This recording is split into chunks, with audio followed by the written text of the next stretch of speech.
Marshall, I'm not going to bully you. So, oh, hey, everybody. It's welcome to the Morning Wood. Hope everybody's doing well this morning. I'm glad you're on my wood. I'm glad you're ready for the throbbing sensation that is the Morning Wood. Before the show ends today, Landon has promised to do a strip tease for everybody. Yeah. And yeah, go ahead. Well, I mean, I would if I could. Yeah, and Red Eye is going to smoke a cow.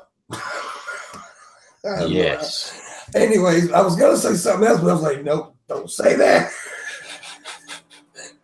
No. I wasn't gonna say smoke crack. Anyways, Allegedly. However, welcome to the Morning Wood. I'm happy you guys are here. A little bit of a late start. It wasn't Landon's fault. I know I said that in the chat room. It was my fault. I overslept. I had to poop this morning. Everything went wrong. I took I'm going to be asked about it anyway. So if you notice the flag is gone, that's because YouTube's a sensitive bitch, and I don't want to get any kind of trouble. So I just started to hang a black guy. Yeah. It's all about choices. It's all about choices. I'm such an asshole. But anyways, we're going to talk about odd news today. Just pick some articles and talk about some stuff. But I wanted to kind of start this off, though, with an odd story that I heard when I was a kid. I know Landon remembers them. I don't know. Red Eye may have known him from Australia. I don't know. But Marshall probably don't even remember the guy. But do you remember Paul Harvey, Landon? Oh, yes. And the rest of the story. And the rest of the story. Did you ever hear him, Red Eye? No, I'm not familiar with this character. Oh, dude, he was a famous radio guy. Very, very long time. He was out of Chicago. Yeah. Would always dress up in an impeccable suit and tie, come in to work, even though he could have had his own penthouse suite, and would do his show, news and commentary by Paul. Yeah, and then he did this little. He had this one thing, and that's the rest of the story. And he would always tell these little odd stories. And I remember a story he told when I was a kid one time, and I just thought it'd be kind of fitting for this. He told what it was this guy who came in he went out, had fun that night, came in, he was trying to get his contact lenses out. And and one of them got stuck, right? And he just kept digging and his eye even started bleeding. He just could not get the contact lens out. And he just kept digging. So finally he said, fuck it. He went to the hospital. The dude, by the way, the dude was really drunk, and what he was doing was peeling his iris out of his eye. That's eye-catching. Yeah. I'll never forget that fucking story when I was a kid. I was young, and I was like, oh.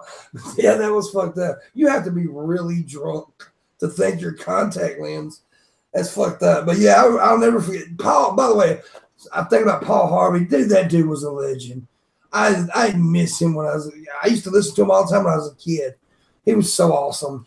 He had such a great voice. But anyways, that was one of the odd news stories from his day. But Landon, you said on the way into the studio today, you heard an odd news story.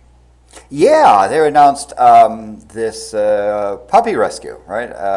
Couple lost their dog and found it barking down a well. And this is a fairly, reasonably deep well, around 7 meters, around 22 feet. And so this guy that saw this couple sort of in distress got a rope and had tied it around something in the well and climbed down the well. And the dog was kind of nervous, but they basically got the dog, wrapped the rope around the dog. They hoisted up the dog, and then the couple took off. God damn. The dude was left down in the bottom of that well for 3 days. And someone else finally heard him calling out. And, so there was a natural thing about going back, a couple saying, what the heck? And then they said, well, we were just so grateful that our dog was rescued. We didn't think about the guy, and, I hope he's okay. It's like, Thanks. Damn, that's fucked up. But you know, people love animals more than they do people. They care about, which they should in some cases. I mean, I would save my dog over some people. I mean, you let Jenny McDermott and my dog be in a burning house. Jenny's a French fry. Fucking Jenny.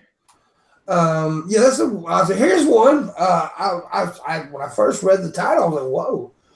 Wisconsin man eats 30,000th Big Mac. I saw that. What the fucking hell? The Guinness World Record holder for eating the most Big Macs added to his milestone on Friday by eating his 30,000th of McDonald's signature burger. Don Gorski, a 64-year-old retired prison guard from Wisconsin, ate his 30,000th Big Mac at his local McDonald's in Fond du Lac, Wisconsin. This browser will not scroll. Okay, this one is a biggie for me. Something I have been looking forward to. Gorski told the reporter. Gorski said he has been eating Big Macs every day since 1972 and broke the world record in 2016 when he ate his 28,788th burger. I love the patties. I love the sauce. I can't get enough of it. Gorski told. So okay, in order to get in the world's Guinness Book of Records, you have to have somebody there to witness it and record it, right? Or just produce the receipts. Well, you have to. I have to be documented. I mean, like in my case, it wasn't that there was a reporter there when the computer said this number was prime. Yeah. It was that other mathematicians say, yeah, he did this, and there's all these news articles. So you can do it after the fact. Okay, but even if he produced the receipts, he could have just bought the burger and not ate the motherfucker. Maybe he's actually shaped in the kind of shape that someone eating that many Big Macs. Oh, you're saying he looks like me? No, maybe he looks more like Billy. It looks more like Boogie pre-op. Boogie pre-op. Yeah, I'm kind of surprised he made it to his 60s eating that many Big Macs, if he really did eat that many. That's crazy. I'm skipping around these stories because there was one I wanted to get to because we got an Australian in the room, and this one just stood out to me because it comes from Australia. Australian man goes cruising in motorized shopping cart. Yeah. Yeah. Now my browser went completely blank, and I cannot pull up my store. Okay, there we go. Good. Go ahead. So why is it that Australia has an unusual number of news stories? It's like given the number of people there, and even the size of the place, it seems like they have a propensity. Because every one of them stems from criminals. That's right. No, not all of us. Some of us were just screws. Well, there you go. An Australian woman shared a video of highly unusual vehicle she spotted on the streets of her suburb, a homemade motorized shopping cart. Lisa Burgess captured video this week when she spotted a man riding inside a shopping cart that had been modified with a motor, a steering mechanism, and I can't say that, Adelaide suburb of, y'all got some weird fucking names in Australia, Palawahi or some shit. The video shows the man testing out the shopping cart's speed and attempting tricks, including wheelies. I don't have the video, but he didn't even record it. Some chick just said, "Oh fuck, look at this shit." But that would be fun though. Yeah, this seems like some redneck shit. Definitely. I probably one of my cousins probably went to Australia and did that shit. I've seen video of it's basically a 6-seater picnic bench, except it was motorized and the fucking thing was driving down the street with a bunch of dudes sitting on the thing just that's like, I promise you, when you do that, you do end up being arrested by the cops, but they take you to court and they go, right, you're a fucking idiot. Here's a couple of $100 worth of fines, and we're taking your toy off you and we're going to smash it into little fucking pieces. Now piss off. So yes, Your Honor. Well, let's see you next week. What is the craziest thing that you and your boys have done, Renee? Like back in the day. Shit.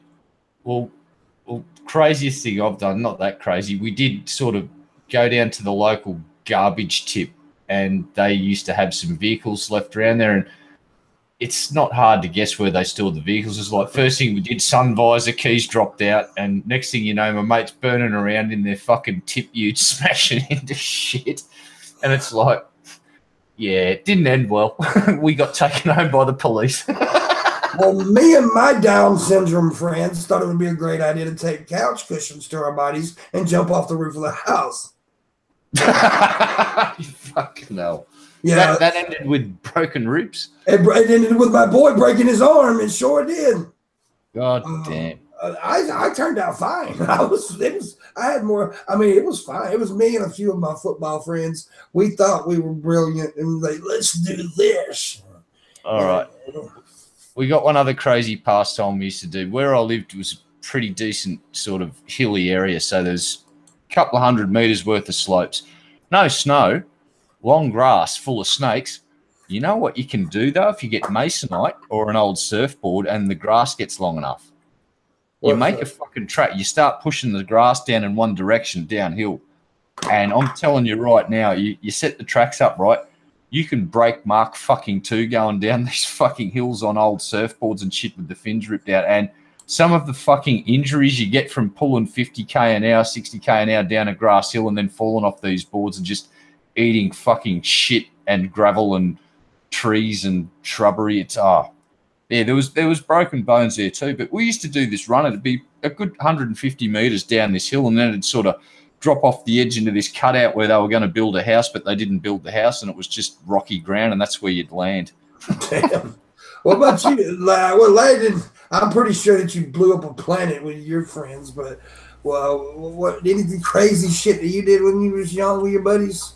Well, it was in the name of a science experiment. I wanted to do seismic experiments, and I wasn't willing to wait around for an earthquake, so I made my own booms.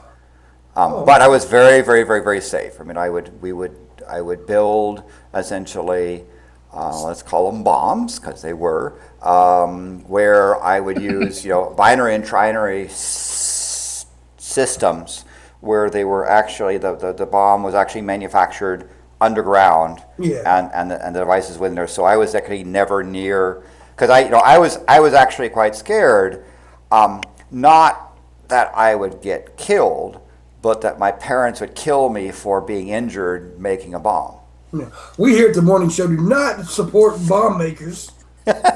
So it was done out in the field, and it was done, stuff down there. And when they go, but I did have sides of grass around, and would record the shock waves as it went off the bedrock to be able to do so. So it was actually really a science experiment. It was just, big boom that was done, and of course, we're talking about out in the country, right? Yeah. This is where we lived out in the farm, so it wasn't as if it was going to cause people to come around. But I think today, if anyone did something like that, you'd be arrested and put in jail so deep.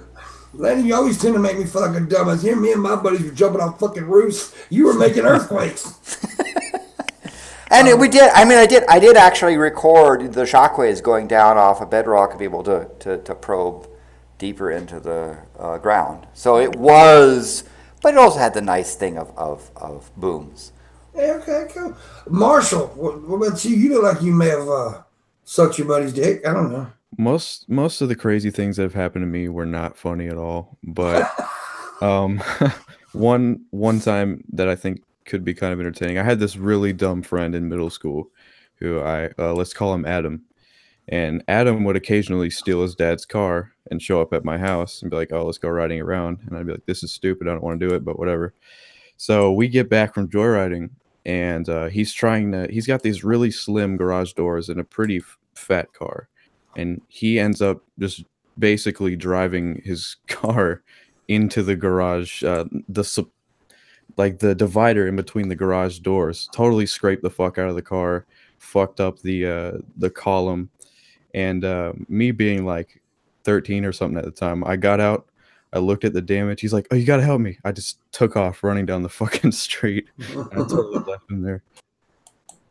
And you never spoke to that kid again because his father killed him that night. Now, don't ask me how he did it, but somehow he managed to cover it up well enough to where his father just figured he got it in a parking lot or something. So he got away with it, actually. Good God. Well, just as I started to read the freaking article, the browser's going weird today for some reason. I got one, and I think it tops the other one about the dude peeling his eye, like peeling layers off his iris. Yes, this lovely young lady. Let's see. Scroll up here. Daughter who gouged out her own eyes while high on drugs is now blind, says mum. Yeah, really? Okay, so apparently this young lady was pretty fucking high on some serious drugs, standing out the front of a church, and she went, "The only way I can get into heaven is if I tear out my own eyeballs," and she did. And so, yeah, she had the faith that she could get into heaven by being blind. Yes, she experiencing delusions. She believed that the world was upside down. Well, it kind of is where I live. No biggie, sweetie. No need to tear out the eyeballs. And she needed to sacrifice her eyes to go to heaven. That sounds perfectly reasonable to me. And that can go with the odd news topic as well, because that is some odd fucking news. Damn. And this is legit because there is a GoFundMe and they have raised $46,000 for this young lady. She's going to get prosthetic eyes, and then she's going to start talking to the kids about the dangers of drugs. There you go. There you go. Well, she's a cute young lady too, so it's a bit of a shame. But yeah, drugs will do some weird shit, man. Oh yeah. Well, here's one for you. Now, this one's probably the best story of all the stories I'm going to read today. School's mystery pooper identified as nearby district superintendent.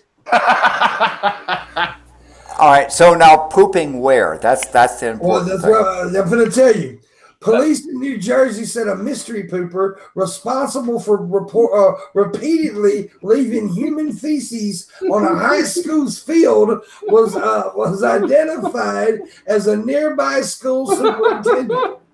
The Homedale Township Police Department said Homedale High School staff were finding fresh piles of poop on a daily basis area surrounding the facility's football and track fields.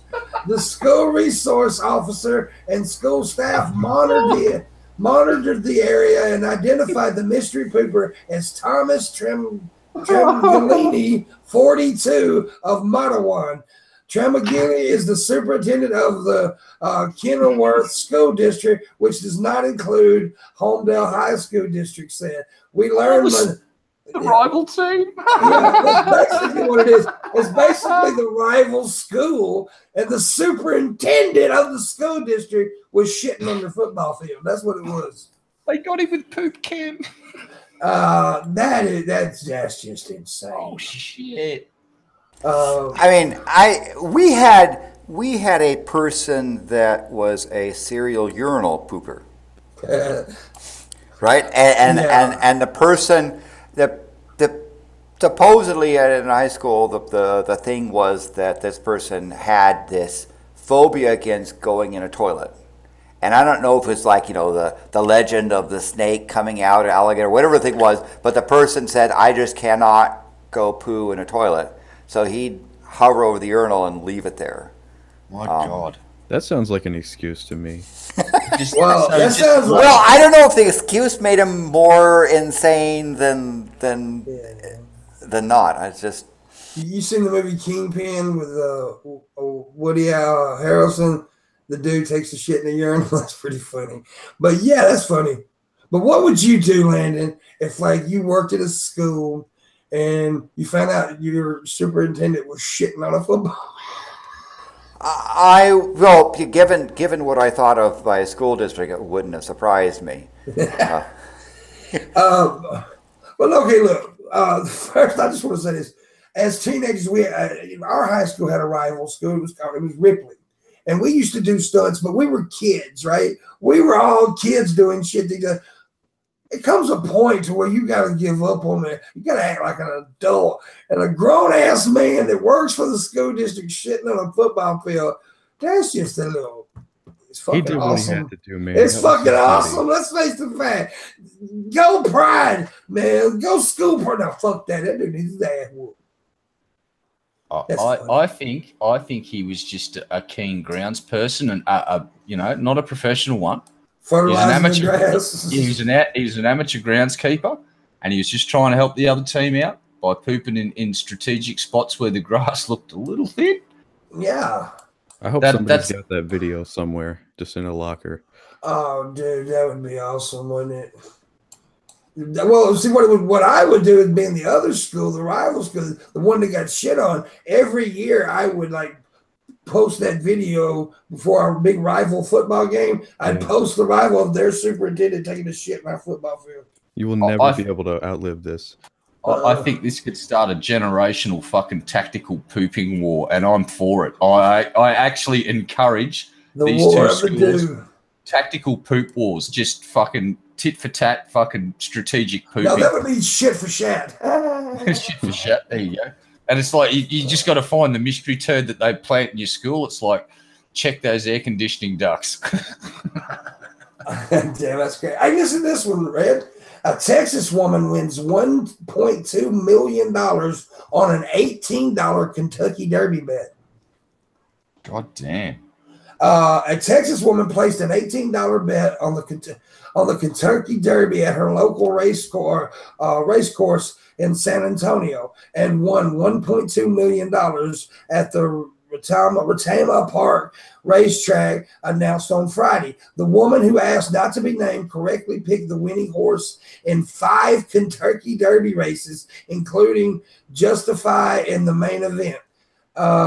It's extremely rare. Rachel Magneto, spokeswoman for the park, told ABC News to bet that little amount of money and win $1.2 million is unheard of. In fact, it's the first time it's happened at Retama Park. The woman's winnings is almost as much as the $1.4 million in prize money won by Justify's jockey, which will be between trainers and owners. So she won almost as much as the fucking jockey and the owners did. And she only placed $18 fucking dollars. Yep. Fuck, that makes me angry. Because go ahead. I know. I remember one of my mates placed a bet like $50 or $60 on a race, and he picked the trifecta. He won fucking $12,000 cash on the spot. And here's the best bit: some people that like to do certain activities actually gave him a very significant amount of money for his fucking ticket, so they could use it in their tax returns just to prove where some money came from. Yeah, but you're talking about the luck though of getting all 5 bets right. With she only placed $18, but she got all 5 races right, and so she must have picked the underdog too.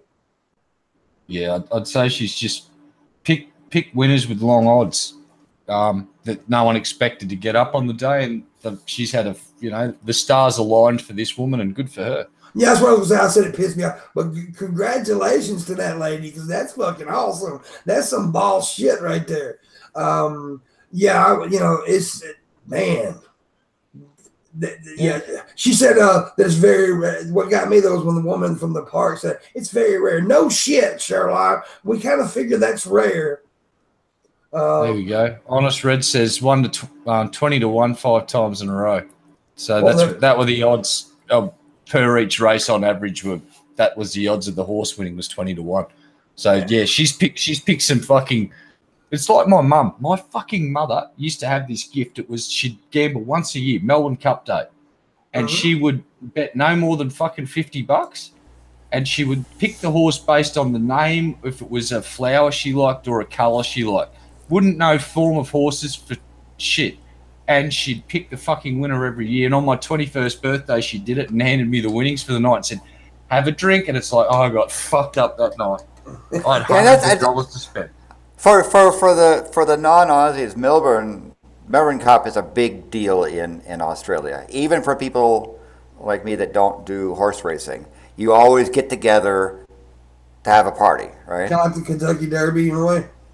I mean, it's a lot classier. Well, hey, those big hats are awesome. Yeah, it's the day where the big end of town comes out to play, and some of the craziest fucking hats you've ever seen on the heads of some pretty sexy looking women, and they all get dressed up to the nines with these stupidly ornate hats.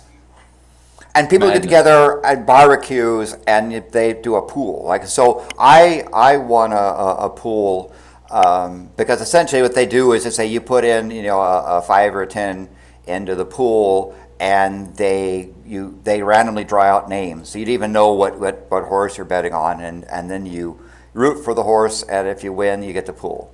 And what you do with the pool, you go out and you buy more beer for the rest of the party. Okay. Yep.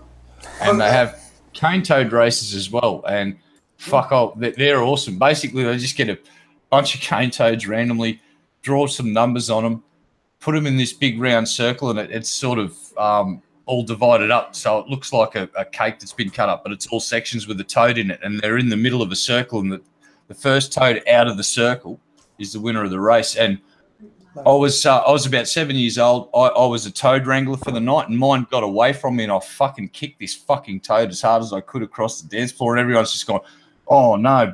And this person had paid like $200 for this toad, and they were real pissy with me for a little while. As soon as that divider went up, I must have scared the shit out of my toad, because it was off like fucking lightning straight out of the circle. And the guy that bought the toad won thousands of dollars, and I got a $50 note, and I was like 7 years old. It was like I was a millionaire that night. That's awesome. Listen here, Landon, this will interest you. There's some science to it, I guess.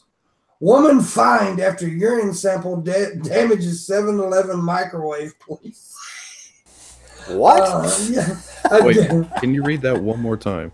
Yes. A woman was fined after urine sample damages 7-Eleven microwave. I'm still confused. Yeah, well, let's read So who fined her? The police. Here's the article. A Denver woman was cited Thursday for allegedly causing damages to a 7-Eleven store's microwave oven when she tried to heat a urine sample, authorities said.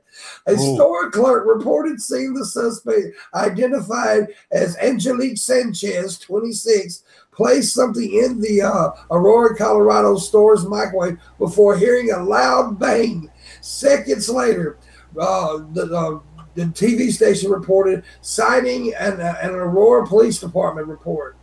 Wow. The clerk reportedly told Sanchez to clean up the mess or she would alert the police. Sanchez then wiped out the microwave onto the floor with napkins and left. So she just wiped the piss into the floor and left.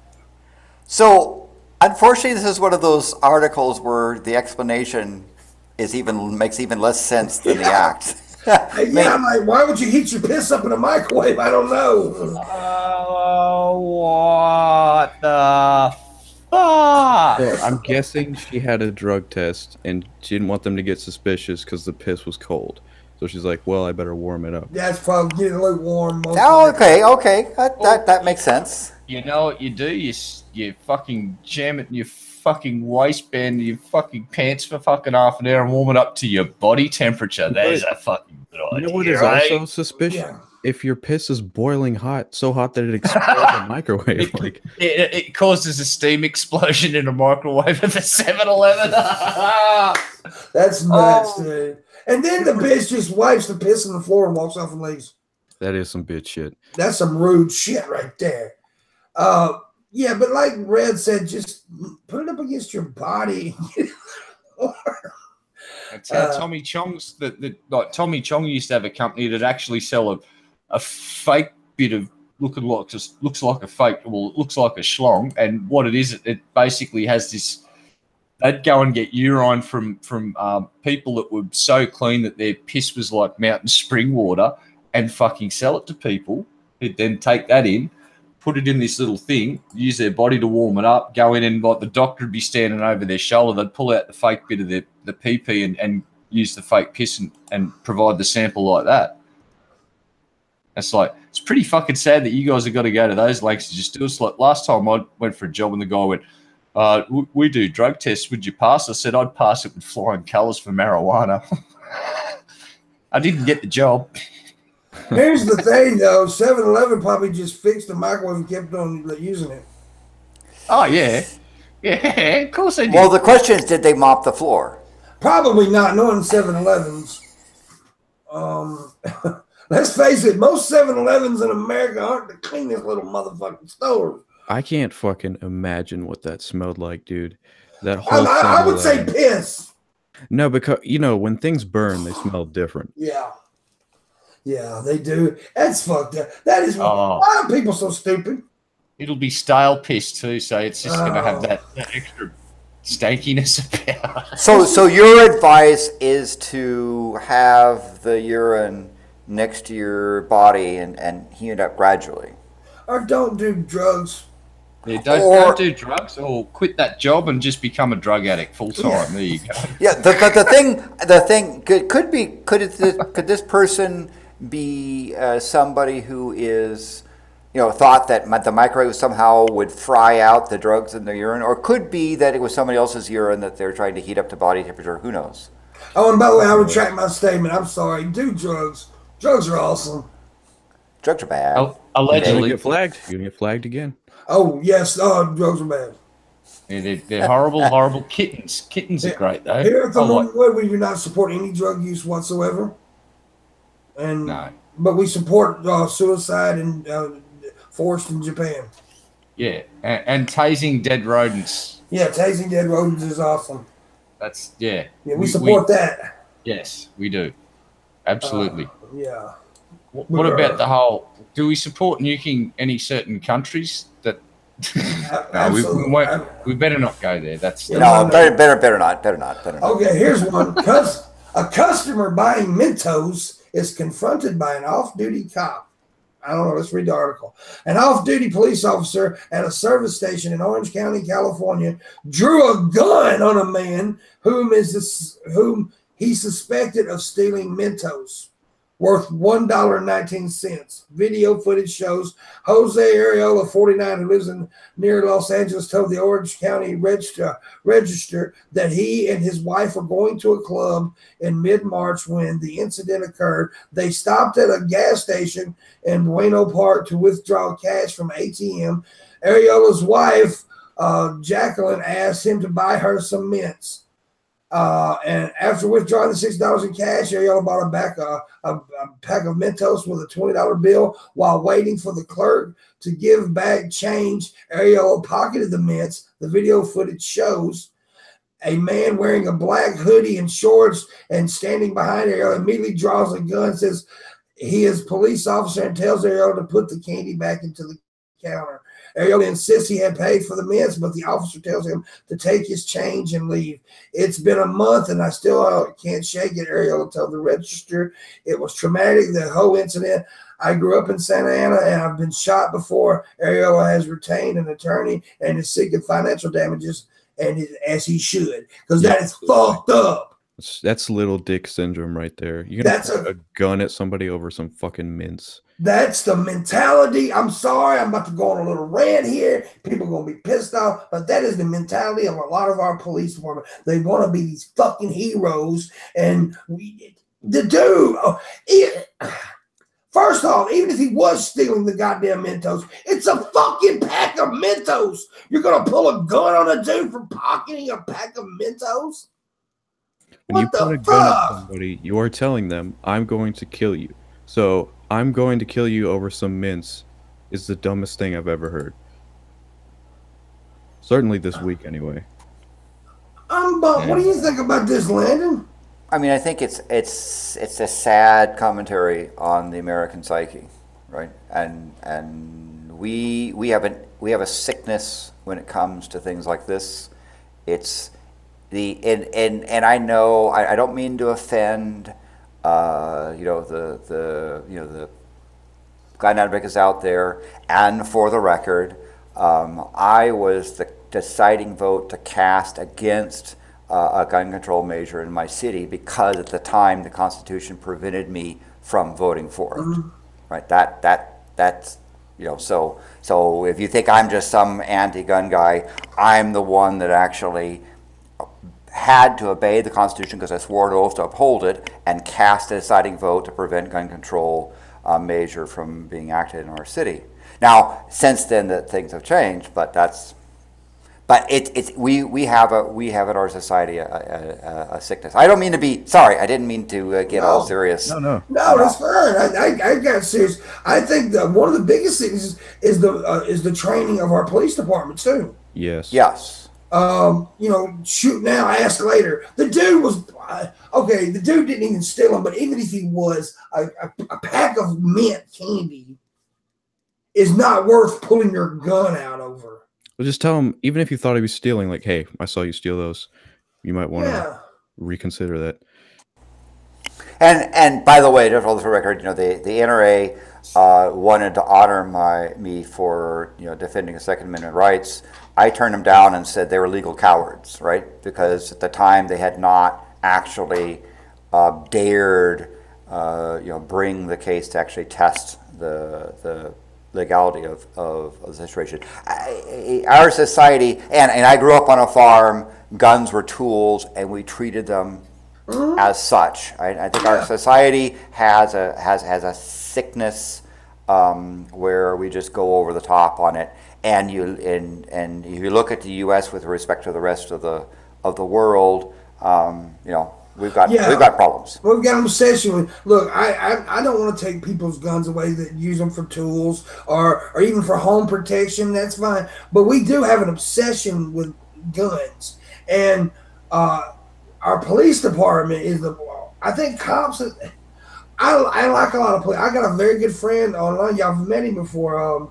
I can't think of his damn YouTube name, but his name's Dustin. You met Dustin. Yeah. He's a great guy. He's a police officer, and we've had conversations like this, and he kind of agrees with me.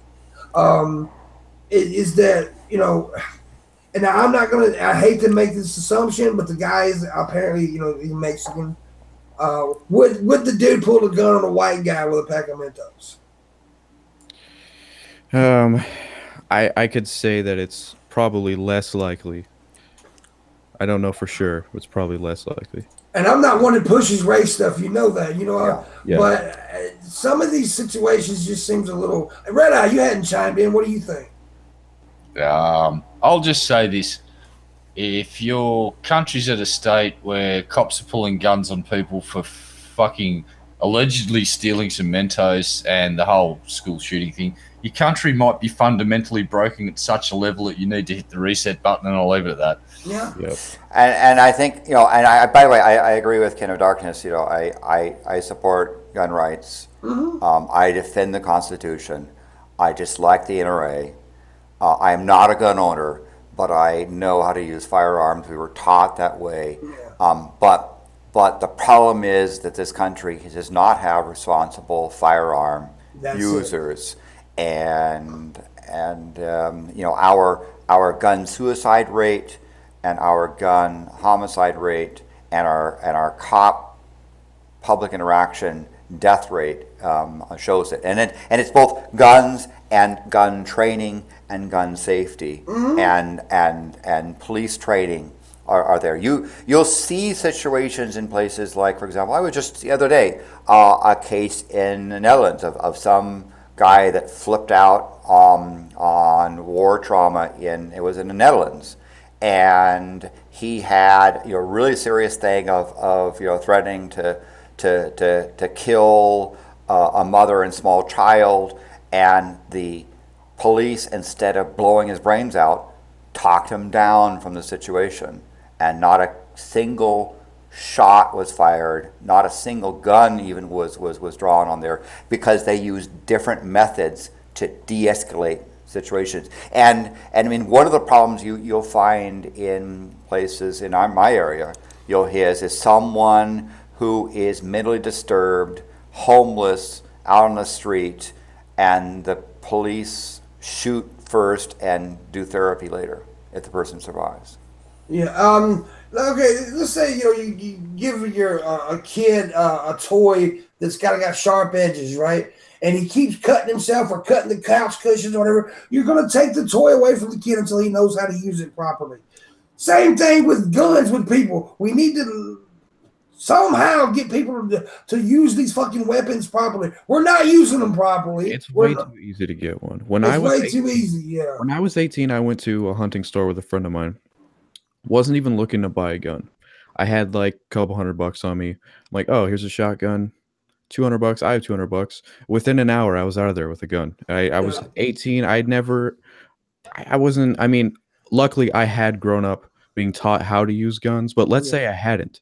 It's way too easy to get. Oh yeah, I got one for you. There's a monthly flea market in Ripley, Mississippi called First Monday. You can go to that fucking flea market. There's one guy. There's at least one or two, but there's one guy who used to set up every fucking month. Go to this counter, give him money, gives you a gun, you walk away. That's that simple. No questions, nothing. Just boom. That's the way it is. Look, I don't want to take people's guns away. I don't. I want to fix the problem, and we have a problem. How, we need to, I don't know how to do it. People say, well, how do you do it, Pimpmunk? It's not my job. I'm not in the government. It's not my job. But the people in the fucking government need to figure out that's what they were hired to do. They were hired to figure out how to protect us and stuff like that. They need to figure some shit out. And you brought up a really good point about police training. A lot of police are trained with this mentality of us against them. Yeah. When it's supposed to be protect and serve. And even the way they're trained to use tasers, they use them as like a do what I say button. But when you use a taser, even that could potentially kill somebody, especially if they have like some kind of epileptic condition. So the entire, I keep saying this on the show, there are so many issues that we need to address. And it's just, we have a lot of work to do if we want to get this problem under control. Yeah, well, we don't want to make this fucking anti-gun ad or anything. So let's read this story, which will definitely interest Red Eye. Wild sex parties in upscale Colorado community upsetting the neighbors. Sounds like my side of I want to move to Colorado, legal weed and sex party. Like, if there's a pizza shop down the fucking street, I'm pretty well made in the shade at that point. Hell yeah, dude. Here's this sex parties hosted in one of Colorado's nicest communities are angering neighbors who say it's time to take action. Yeah, join the fucking party, neighbors. Yeah. Someone's salty that they ain't getting their dick sucked or their fucking butt licked at the sex party because they're not invited because they're fucking assholes. Residents on Avery Way in Castle Rock say organized sex parties at one home are causing parking problems, and noise, but they are most concerned with the sexual nature of the events and any exposure to children. Okay, first off, let me tell you this right now. People who do these kind of parties aren't out there doing it in front of fucking kids. No, there's no kids anywhere near that party. Yeah, they're not doing it in front of children. Most of these people are very responsible, and a lot of times it's like these kind of parties, these swingers parties, are usually very well-to-do people. Like, this is an upscale neighborhood. They're responsible, most of them. I'm not saying that there's not none that's not stupid, but these people are probably fucking Bible-thumping assholes who don't like the fact that there's some swingers next door. The sex would be the least of the problem for me. I can understand being annoyed about the parking because I have some neighbors who do similar things. But, I mean, like, and they know there's no kids over there. They're just being fucking assholes. Yeah, that's just... What do you think, Landon? Do you have a problem with sex parties? Actually, I don't have a problem with consenting adults doing whatever they want to do. I think there's probably more of a problem of certain people with, let's say, so-called traditional / religious / family values having problems with other people. It's the hypocrisy that I find, and it's one of the things that you see with politicians. It's sad to say, but you could probably count on somebody who is in politics moralizing, being somebody who is doing something that they would consider morally reprehensible. Yeah. Right? You can count on somebody who is supposedly the defender of whatever moral values, family values, whatever, being the person that they most hate. And that, I don't know, it's that self-hate thing there. I mean, we saw in Australia another example of a moralizing SOB turning out to be not what he was saying. Right? Red Eye. Well, here's the deal. I was saying Lena was talking about you is what I was saying. But anyways, well, I reckon as long as there's no human centipede of like a couple of hundred people fucking streaming out of the house and down the street and spraying bodily fluids everywhere. Yeah. And as long as they're not leaving dead hookers in open spots where the neighbours can see them, I don't see why there should be a problem. Nothing wrong with dead hookers. Look, they can bring down a property value if there's too many of them on one street. That's all I'm saying. I'm just trying to think. But I get trying to be point. objective and fair. It's the odor of the dead hookers. That's where it can impact neighbors. With the joke that Red Eyes Making is making a good point. If they're not out in your front fucking yard fucking, then if they're doing it behind closed doors, it's none of your fucking business. I think that was the point Red's trying to say.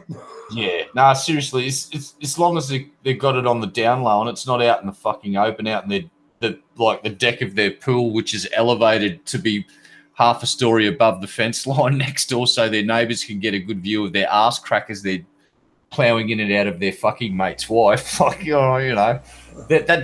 a bit how you're going. But you keep it in your house with the curtains shut. Fuck, even with the curtains open and the lights off, who gives a shit? Stop being a pervy fucker and go and knock on the door and throw your keys in the bowl, you seedy, salty bastards. Here's one for you, Red. Rotten fruit prompts evacuation at Australian University after gas leak fears. Oh, yes. Yeah. It's like, the terrorists. But that's serious. In fact, I think Red Eye, we discussed this the other day. Durian fruit, yes. He's a couple of fucking idiots. Look at this shit. It's like, oh my God, there's mustard gas in the building. Evacuate. Somebody think of the children. Just like, no, it's rotten fruit, you fucking idiots. I'm going to read the article real quick. About 600 people were evacuated from an Australian university library after students and faculty mistook the smell of rotten durian fruit. Is that what it's called? Durian? For a gas leak. Durian fruit. Durian, okay. So it's a fruit that smells putrid but tastes really good. It's a really odd. I apologize for my ability not to read. I'm from Mississippi, so you have to excuse my reading not so good. Students and staff inside the campus library at Royal Melbourne Institute of Technology. And that's like a very smart fuck. That should be smart fucking people. Institute of Technology, goddamn, become worried when they got a whiff of a distinct smell on Saturday. A Metropolitan Fire Brigade spokesman said the smell filled the air conditioning system. Specialist crew wearing masks searched the library for the gas leak, but only found the rotting durian fruit. And there are. I was reading. I'm trying to remember which country it was, where there's a law prohibiting people from cooking this fruit in their homes because it really does smell most foul. You're supposed to go out into open field and cook the fruit and then use the leftovers because it really does smell putrid, but tastes really good. Oh, does it taste good? It's like ass. Oh, I eat ass. Okay. That's what I'm saying, Pimpmunk. I eat ass. I know what you're saying, but if it smells bad, you shouldn't eat it. No, I like it more. Oh, you like that pungent? Okay. Yeah, more minerals. I'm not gonna really give a big article on this one, but this is on the stuff. Pelican's Divebomb, California graduation. And they have a video of it, but I can't play the video because I'm not doing the OBS. But basically what it was, they was having a graduation, and these pelicans just dived into the fucking crowd. They're little thieves, man. Yeah. That would have been pretty fucking hilarious if you ask me. Okay, here's one. Let me open this one up. This one I'm going to read next, and I've just seen that pelican thing. Saudi Arabia apologizes for showing images of scantily clad women wrestlers. This is okay. What this is? WWE was in Saudi Arabia recently. They did this big pay-per-view thing. I watched it actually. It was on the WWE network, but they didn't. I didn't even know they had them. I didn't see any women on the show. Of course, they didn't let the women wrestlers come out because that's bad. But anyway, Saudi sports officials in Saudi Arabia apologized for over the weekend after indecent images of women wrestlers were shown on a big screen during a WWE event. Okay, it was shown on the screen as an advertisement.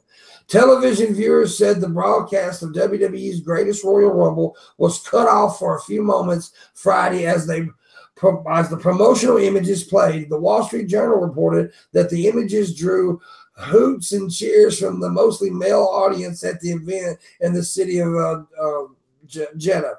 The Saudi General Sports Authority apologized in an online statement Saturday and added it would not show matches involving female wrestlers, despite the prohibitions Friday's show. Okay, here's the deal. They kept making a big deal about, Saudi Arabia is changing, it's getting better. No, not really. Not that much. If they can't even show women while wrestling on fucking TV, then it's not getting that much better. What do you think, Red?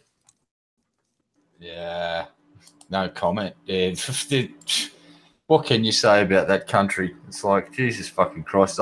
They just have opened up some movie cinemas again, so that's progress. It's a sad commentary that this country defended the House of Saud, right? I'm on record saying, when Saddam was ready to roll into Saudi Arabia, I was like, they deserve each other, right? I know that sounds cruel, but the House of Saud and that royal family is some of the worst people, worst rulers in existence. And the fact that we defend those people is disgusting. A rational country having been attacked by people from Saudi Arabia would have said, maybe Saudi Arabia isn't our friends, right? And the 9/11 schmuck, right? You know what I'm talking about, Mr. G, that 9/11 schmuck.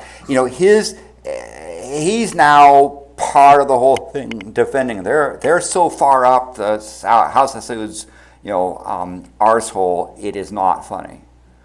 I would rather starve financially, seize their assets, and lock them out and do an oil embargo against them and cut them off from the financial institutions, because their rulers are disgusting, have disgusting behavior, and should not be supported by this country.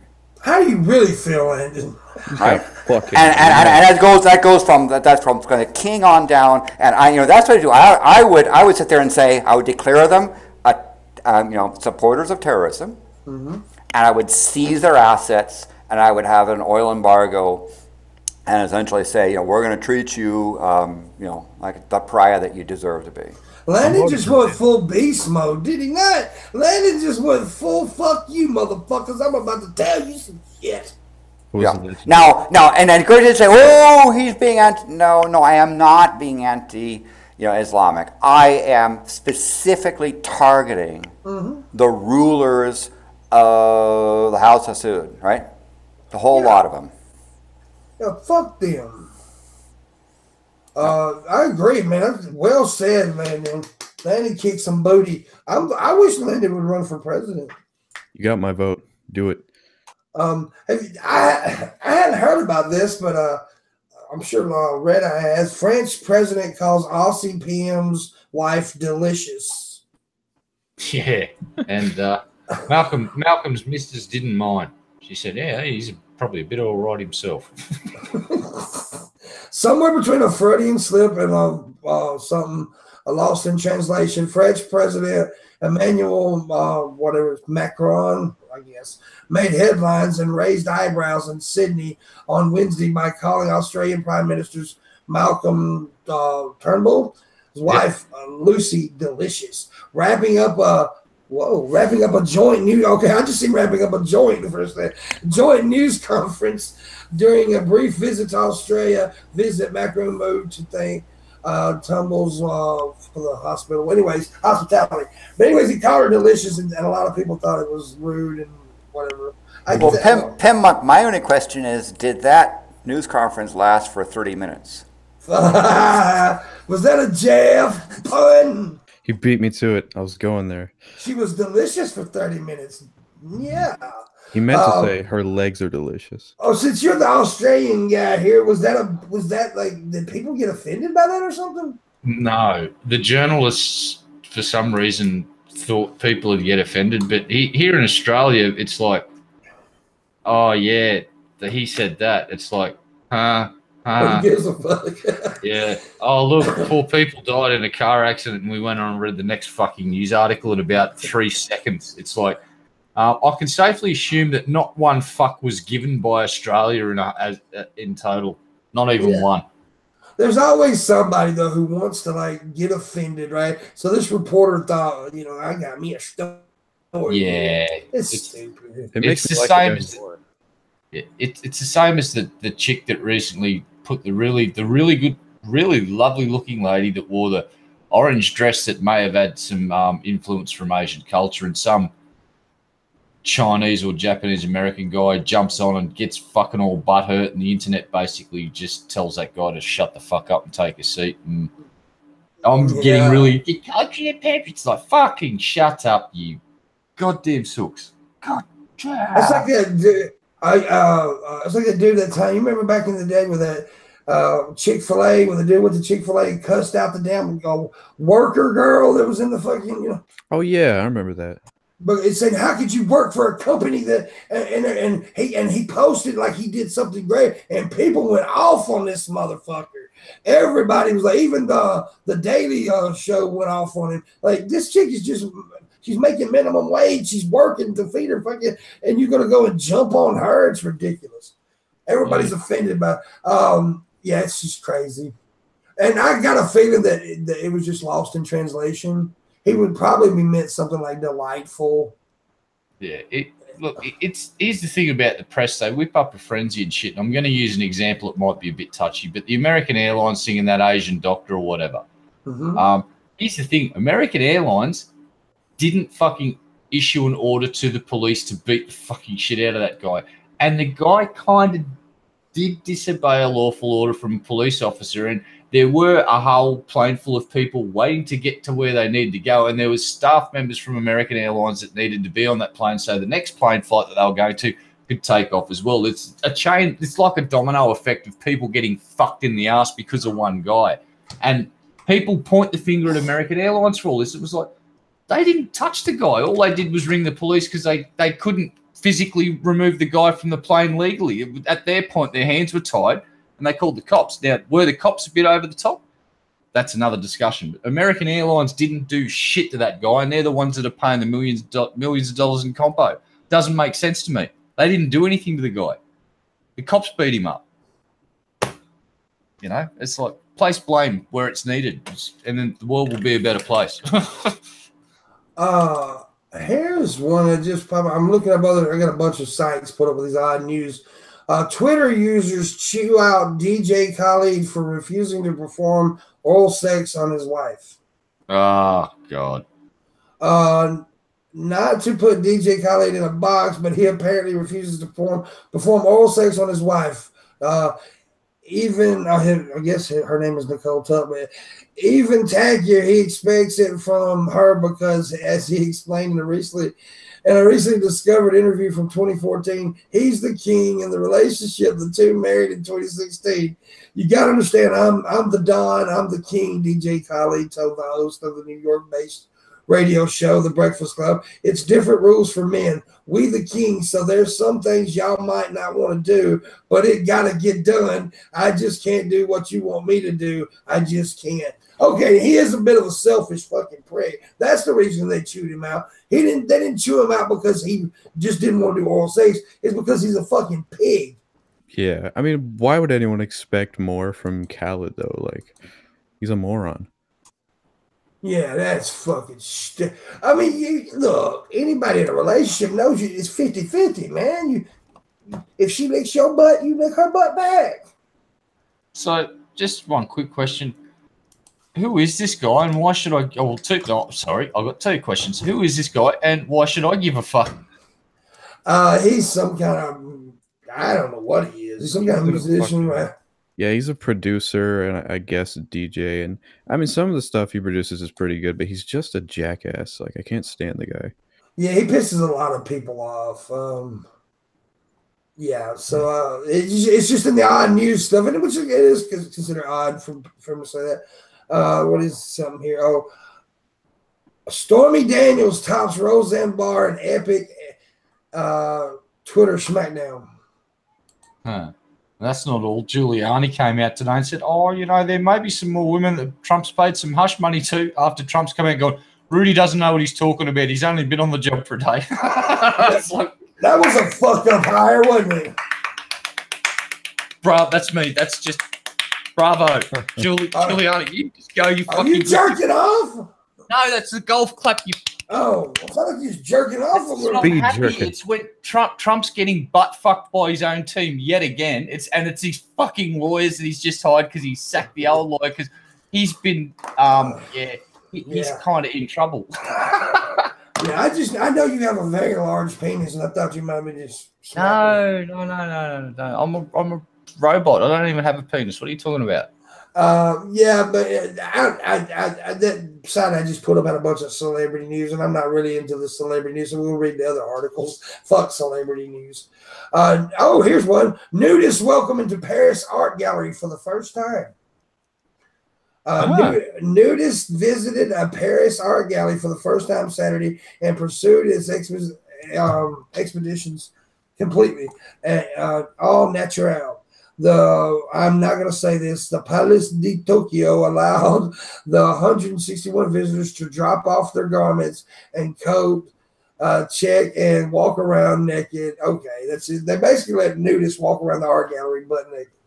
Where is this thing for research purposes? Research in Paris. It's the Paris Art Gallery. It's okay. I mean, what's right? You know what old mate's going to be doing? He's now looking for a Paris in America somewhere. He's going to build a small art gallery and just walk around nude in it. Seems logical. That's what I'd do. Yeah, it does seem logical. Here's one. Let me see. Okay. Chicago police spot elderly woman pushing another woman's body in a shopping cart. Oh, fuck. Dead body? Yeah, I'm about to read it once my browser lets me scroll down. We'll just make a quick assumption here that when they refer to it as a body, that it may be void of what's known as life. I'm just trying to. Yes, it's a dead body. It's a stiff. An elderly woman was found pushing a shopping cart with another woman's dead body inside on the south side of Chicago Saturday night, police said. Officers responding to a call for a wellness check located the woman and the cart shortly before 8 p.m. in the Chatham neighborhood. The deceased woman's remains were transported to the Cook County Medical Examiner pending identification. Information about the cause of death was not immediately available. Chicago police spokesman told Fox News that the woman found in the cart had been taken to a local hospital for evaluation.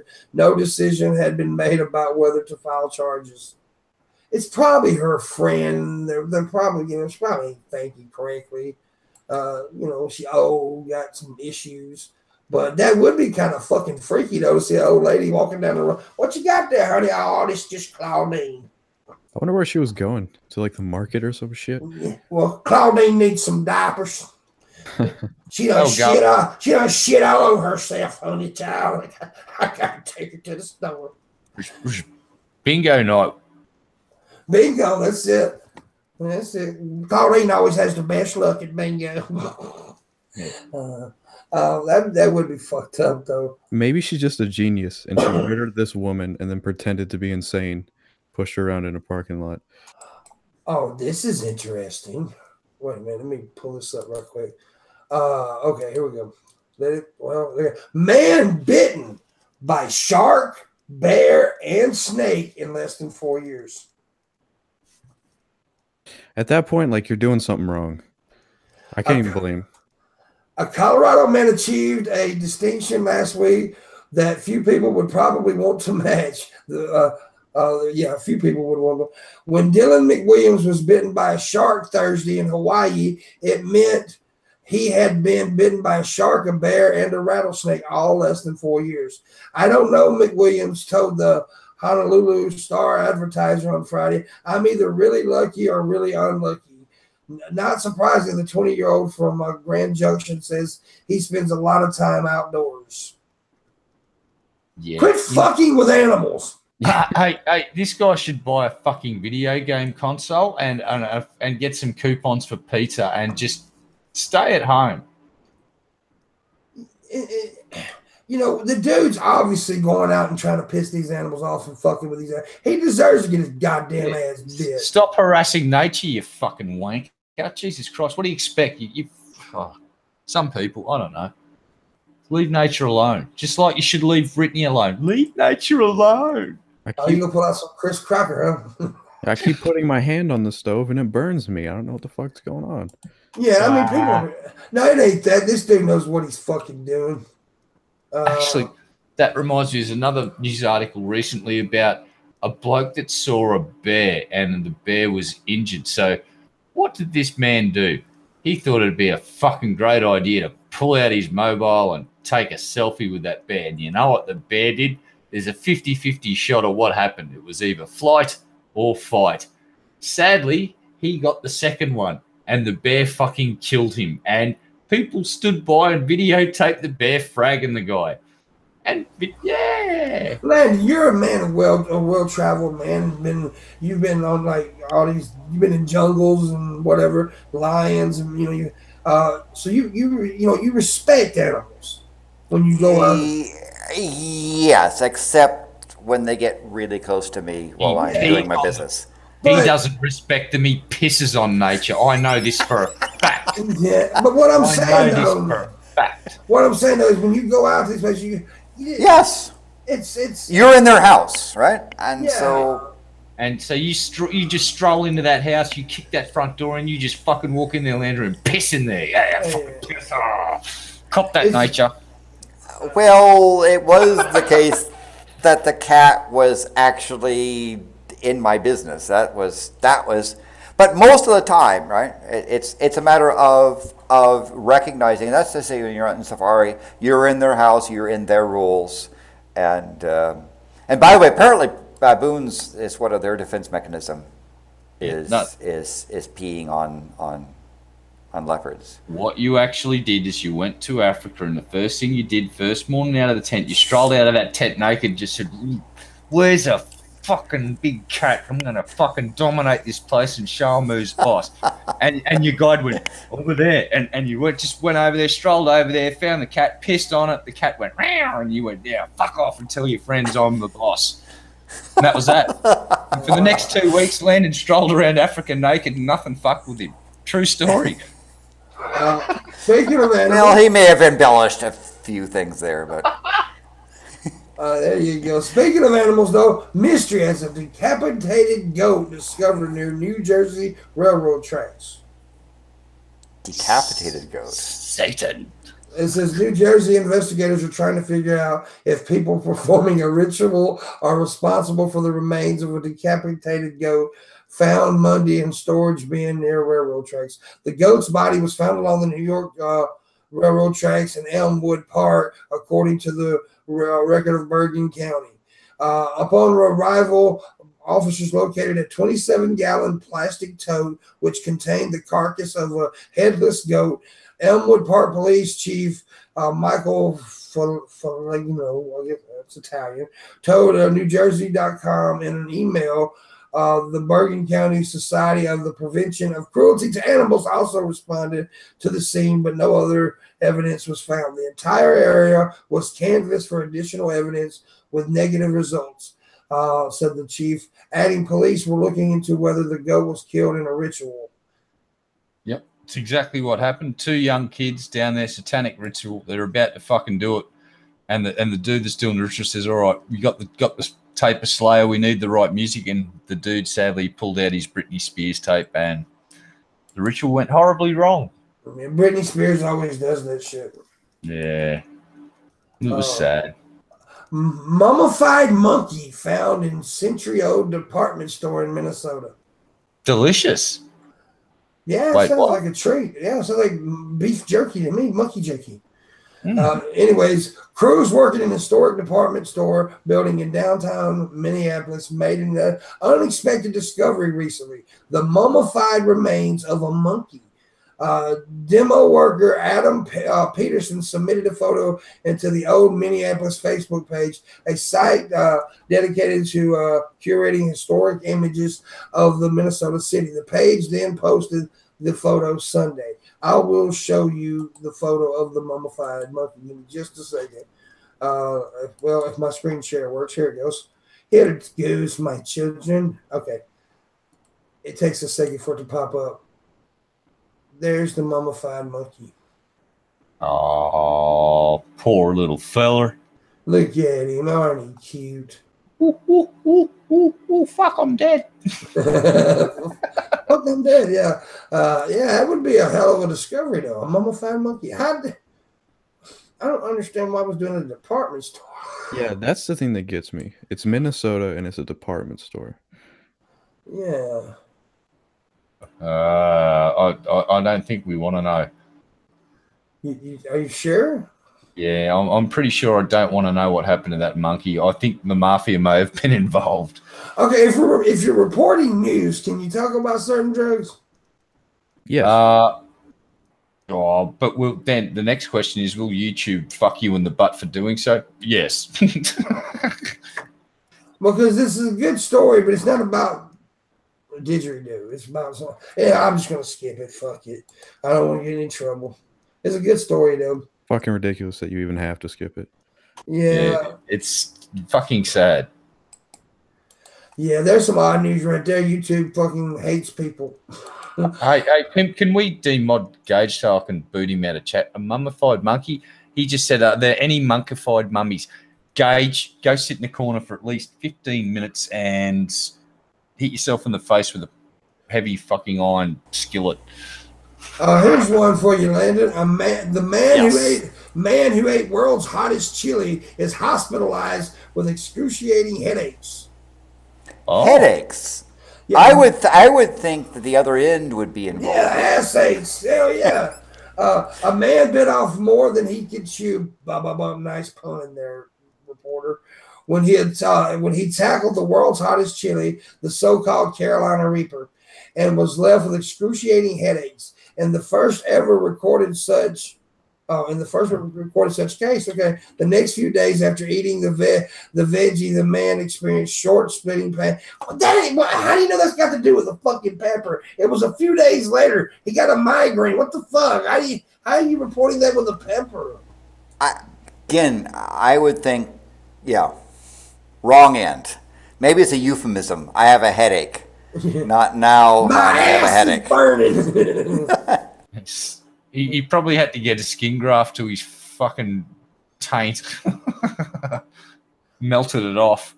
Damn, there's like another good another good story here, but I can't read it. But okay. There's another one. See, I don't want to. It's sad I keep mentioning. Well, by the way, for the record, he was about to say marriage, right? Not the other thing. Yeah. Okay, here, I'm going to read this one. Florida woman caught with powdery substance that some people snort. How's that? Devil's dandruff. Devil's dandruff. There you go. Flour. Florida woman caught with that stuff in a purse blames it on windy day, police say. Yeah, I've already went through this story. I already know the arc. I already read this the other day. They found some stuff in her purse, and she said the wind blew it into her purse. Wouldn't it be fucking crazy if it was actually true and we're all just assholes? Yeah. What if she's walked past a house that happened to be just where several Colombians had just arrived and they've imported several metric tons of cocaine? Powdery substance. Oh, that. Hey, did you mean Coca-Cola? Yeah. This is just so fucked. It's a fucking minefield. I quit YouTube. I'm not even. I fucking quit. I'm out. Hey. Land of the free and home of the brave. I'll see you there, everybody. I'll be nude. It's horrible that we. I mean, it's just. God damn it! I Seriously? know. Oh man, I'm so afraid. Like, yeah, like, you know, I had to take my flag down, everything. Well, but imagine you're walking past a bakery, and a lot of flour comes out of the bakery, lands in your purse, and the police say, "Ma'am, are you doing, baking a bun there?" "No, it's not my thing. It just happened to fly into my purse from the bakery, the Medellin bakery." I believe her. I don't even care. I believe her. so do I at this point. Yeah, that flour just blew in from the bakery. I hate you. Here's one without any. I hope. Well, this is dangerous. A student driver misses turn, slams into mobile home in Indiana. That would be a fucking sitting there watching TV. Hey, Maldine, bring me a Coke. Bam! Coke car goes to your fucking living room. Police say someone learning to drive ended up driving into a mobile home Monday on the southwest side of Indianapolis. The crash occurred at the Winsong mobile home community, officials say. I almost read that as Windong. I did. Anyway, officials say a girl learning how to drive accidentally hit the gas pedal instead of the brake after missing a turn, and she ran into the trailer. This sounds like something out of Trailer Park Boys. It does, doesn't it? Like Ricky's driving the fucking car or something. I remember when I was a kid, my mate's dad used to live down in a flat across the road from some of the nightclubs. And one night he is watching a Rambo movie. And there was a couple other units there, and there was actually a drive-by took place, and 2 bullets ended up in his flat. And he didn't notice, so the police knocked on his door and, "Yeah, listen, we've got to check your house." "What for?" "Bullets." And he said, "What are you talking about?" He said, "I've been watching Rambo. There's been no shootings here." And the fucking cops lead him outside to where the bullets have entered his house, travelled over his head about 2 foot high, and buried themselves in the wall above him. Damn. It's like, "You didn't notice the bullets?" So he says, "No, I had the sound up pretty loud." It's just oblivious to the fact that he was in the middle of a drive-by shooting. It was fucking hilarious. That's crazy. Yeah, that's fucked up. An Uber driver takes the stairs, blames app's navigation. An Uber driver in California ended up taking the stairs on Sunday after claiming the navigation system in the ride-sharing app told him to. The driver, only identified as Fred by Business Insider, was reportedly driving 2 passengers through San Francisco. That's in your area. On his way to pick up a third when he made the wrong turn. So he went down some stairs. By the way, Pimpmunk, do you remember the spot where we were let out? We walked across the park to take pictures of the painted ladies' houses? Yes, sir. That's the path that the driver went down. Oh, okay. It was marked on the map as a path, and so you think about that. It's not exactly like major road stuff there, but yeah. So it's safe to assume that this guy was borderline retarded. I dispute the borderline. Okay, fair enough. I was trying to be diplomatic and generous, So this dude's just a full-on goddamn cornflake. Yep. Here's one for you. A man says prayer before breaking into New York City store, police say. Police are looking for a man who decided to say a quick prayer before breaking into the storefront of a New York City clothing store on Thursday. A surveillance video shows the unidentified thief taking off his hat unknowingly as he looks into the surveillance camera, and he makes the sign of the cross. He is then seen taking a large stone and throwing it to I've got this. It's like, "Our Father who art in heaven, please bless thy holy heist and my ill-gotten gains. Make it bountiful and make my getaway clean." Yeah, Amen. yeah. Jeebus. I wish he'd have got on his knees, though. That would have been a whole lot better. Bowed his head and everything. Dear Jeebus. That's fucked up, dude. Man, people are, but you know what, though? That's crazy. A lot of these, you made the joke there and it was funny, but a lot of people do shit like that. I mean, they don't think like, okay, God speak. You're religious and you believe in God. Well, yeah, I think he talks about stealing from people, don't he? You know, one of my favorites is when you see an MMA fight just about to go down, and you see both guys go do the cross and quickly pray. It's like, dear Lord, help me beat the fucking shit out of this motherfucker. Yeah, you see that a lot in back in the day. Boxers used to get on their knees and pray in the corner. You know, Lord, bless my left and right fist so I may deliver the blows to knock this motherfucker clean out. Yeah. Woman arrested after allegedly attacking husband for forgetting anniversary. Married couples everywhere now will be making their calendars after a Florida woman was arrested for repeatedly attacking her husband for forgetting their wedding anniversary, police say. Carol Stone, 35, was arrested on Wednesday by the Pasco Sheriff's Office after allegedly smacking the victim multiple times on his head and face. After the victim, her husband, admitted to forgetting their anniversary. According to police, the husband recorded the incident with his cell phone and turned it over to the deputies. Stone can be seen in the video striking the man. Stone later confirmed to the police that she did attack her husband because he forgot the special day. Well, there you go. Gentlemen, don't you reap what you sow. Yeah, don't forget your anniversary, man. But you know, yeah, but it's the sanctity of the family, right? That's important. They had family values. Yes, they did, and she showed him how to family value some stuff, didn't she? She beat his ass, whipped him. What would you do to your man, Marshall, if he forgot your anniversary? I think she acted completely appropriately. Yeah, she did. So what you just said then is that if it ever happens to, and your partner does it to you, that there's a motherfucker's getting murdered. Only if I'm a nice woman.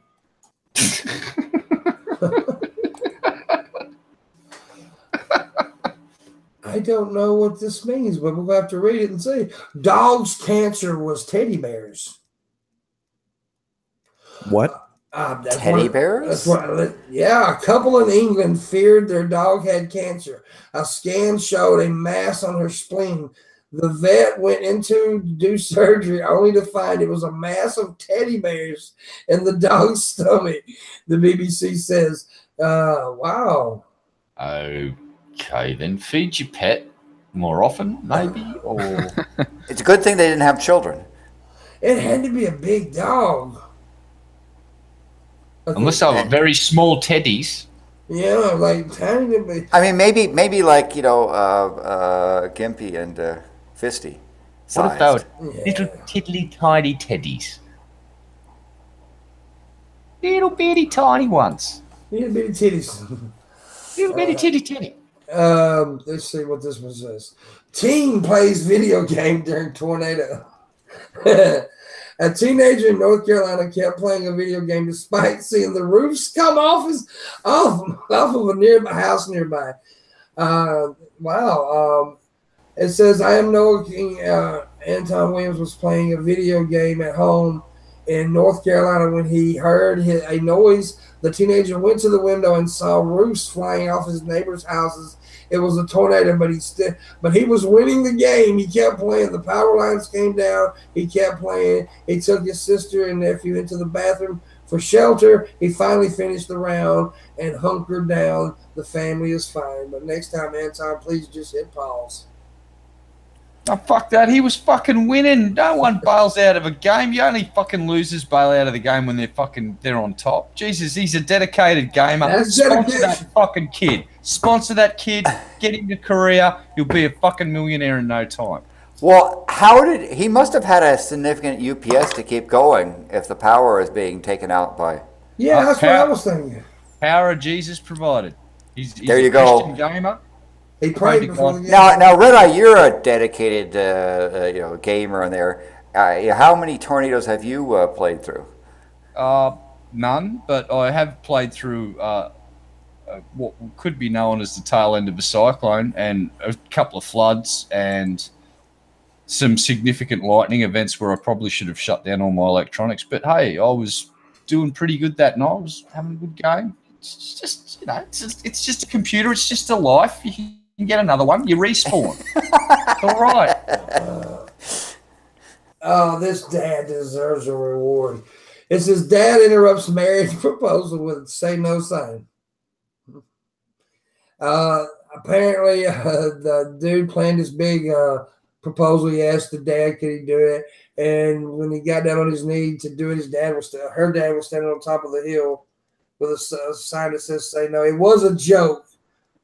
It was a joke, but that's not funny, though. He was ruining the dude's proposal. That's an asshole move. Oh, I've seen one better. Seen one better where the dudes proposed at the stadium, and I think it was at a hockey game, ice hockey, and she said no. Oh yeah, right then and there, and the whole crowd basically just goes boo. It's like, oh, you made a mistake, lady. I seen this one time on the marriage proposal, but those kiss cams at the sports games. Yeah. They kept focusing on this one couple that's sitting there, and it just stayed, and they kept saying no. And people were saying, kiss her, kiss her. And so the dude started writing on a piece of paper, held up, she's my sister.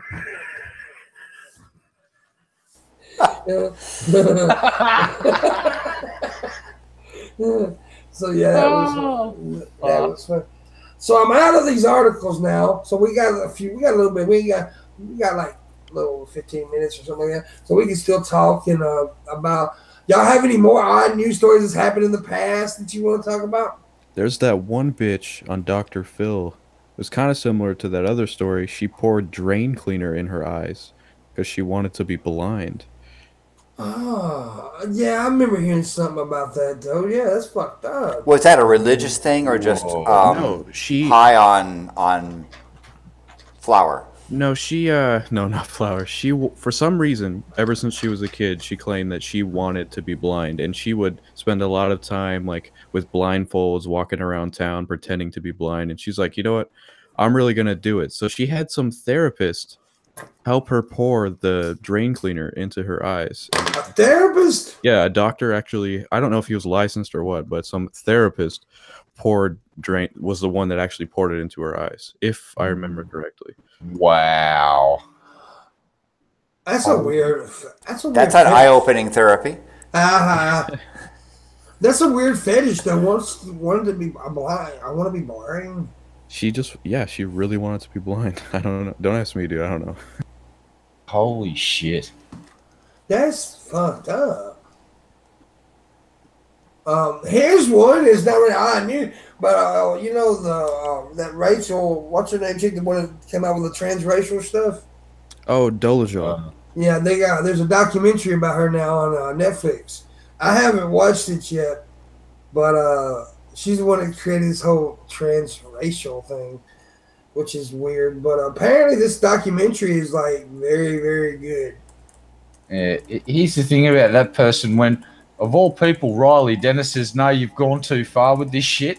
You've gone so fucking over the line with this shit that we're in unknown territory. It's like we're in a new galaxy of stupidity at this point. It's like Riley Dennis went, no, too far. It's like Riley's the one that pushed the envelope to this new point. It's like and Riley's gone, Uncle, no, I can't do this. This is dumb. That shit was so hilarious. When they were asking her in interviews, like, are your parents white? She's like, I do not understand the question. Honest Red, so we support transgender people, but not whatever the fuck that word is. I can't even say it. I'm stupid. Trans-ableist? Ableist. Well, it's not the same thing. No, not at all. It's not the same thing. It's not. I mean, in my opinion, I could be wrong. I've been wrong about a bunch of things. I don't think it's the same thing.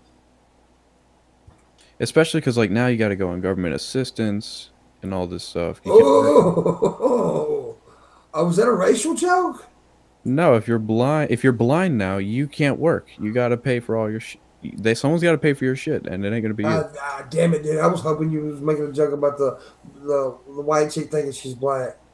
Oh no, I should have gone there. Just going on welfare, you know. That would have been a great joke, by the way.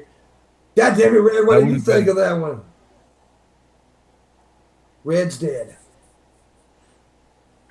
I'm actually genuinely just trying to fucking mull over this concept of someone wanting to be blinded, and then someone actually come along and went, yeah, fuck it, I'll actually pour the shit into your eyes, so you're technically not doing it yourself. Yeah, all right, then I can sleep tonight just fine after doing that.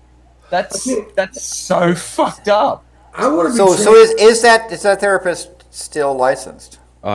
There's no fucking way he's still No. licensed. By the way, I'm sorry that I can't read very well. I can't even read transableist. What the fuck is wrong with my eyes today? Most of the time I read a little bit better than that. Yeah. I'd say, to answer honest, Red, what you do for the person that wanted to blind themselves is get some fucking super intensive therapy and 24/7 fucking supervision, so they didn't do well, and try to prevent them from blinding themselves would be the optimal solution, and maybe even try and fix them, or just prevent them from tearing out or blinding themselves. Duh. And as for the person that did it, throw them in a fucking jail cell and throw the key away. Now, I like you, Honest Red, but are you really saying, okay, he said it's the same thing, it's supporting sick people and their delusions. He's saying that transableists, never mind. That's just, I'm not even going to go there this morning. That's just too that's too much of a stretch for me to even begin to comprehend rationally. It's just like, nope. Too much for me this morning. I do want to talk about trans squirrels, and Landon believes he's a squirrel. I do. Yes. You don't remember last night you telling me in Red Eye that you thought you were a squirrel? Damn. I guess. Well, maybe it was a flower. I'm not sure. Maybe there was a little too much wine you had. Cork sniffing. Cork sniffing. Yeah. Anyways, that's too much, man. I don't want to. I don't know. I mean, that's your opinion, Red. You're absolutely allowed to it, Honest Red. Not Red Eye, but Honest Red. Got me thinking. Luna likes squirrels, so she said she'd have sex with you. She didn't say that last part, but you know, she didn't like squirrels. I'm trying to think of some odd news because I'm trying to we got much more time, but we got like 20 minutes. Odd news. Let me think. I ain't got no more articles. I'm ran out of articles. We had the guy that went to buy a bunch of bees, and while he was traveling along in his truck, the bees started to escape, and each box of bees was worth $100 and something, and a couple of thousand bees ended up escaping. Here's the really amazing bit. While he was driving, didn't get stung. It was when he was trying to collect the bees back up after he got to his destination, he got stung a few times. So this guy's driven 65 miles with a couple of thousand bees in the cab of his truck in America. Someone just go, oh, yeah, no worries. Damn. Yeah, that's kind of frightening because I'm allergic to those little stingy bastards. So I would have jumped out of the truck and set the fucking thing on fire. Well, it depends upon the type of bee. I mean, there actually are bees that are actually quite gentle. They're master pollinators, but they're actually relatively docile. The other thing is that when bees are swarming, they're more focused on finding a new home than bothering people. So the typical sort of bee horror thing is you'll see bees swarming and everyone's going crazy. No, when bees are swarming, they're not going to sting you unless you really go and attack them. Yes. Yeah. There's been a case in the middle of Sydney last year where a queen has just randomly landed on this guy's moped, little motorcycle. Next thing you know, there's the whole bike's covered in bees. And what they had to do was get a beekeeper to come down, dig through the pile of bees, trap the queen, and attract the fucking rest of the swarm into containment where he moved it out into the bush. And as you get the queen, the rest of that swarm will follow that queen. Yeah. Now normally in your beehives, you look for when the bees are too full, because they typically swarm. What the workers will do is prevent the queen from attacking the queen larvae. Right. The workers can essentially have a particular sort of bee substance that they feed to bee larvae to turn them into queens. And if the actual queen gets wind of that, she'll come along and sting and try to kill her rivals. But when the hive essentially is at max capacity and they need to essentially divide, the workers will essentially appoint a new larvae. The first it actually will have several queens there. The first queen to a larvae to emerge as a queen will go and kill the other ones in waiting, and then she'll take essentially half the hive, and they will come out and find a new place. So they leave the hive, find a new spot.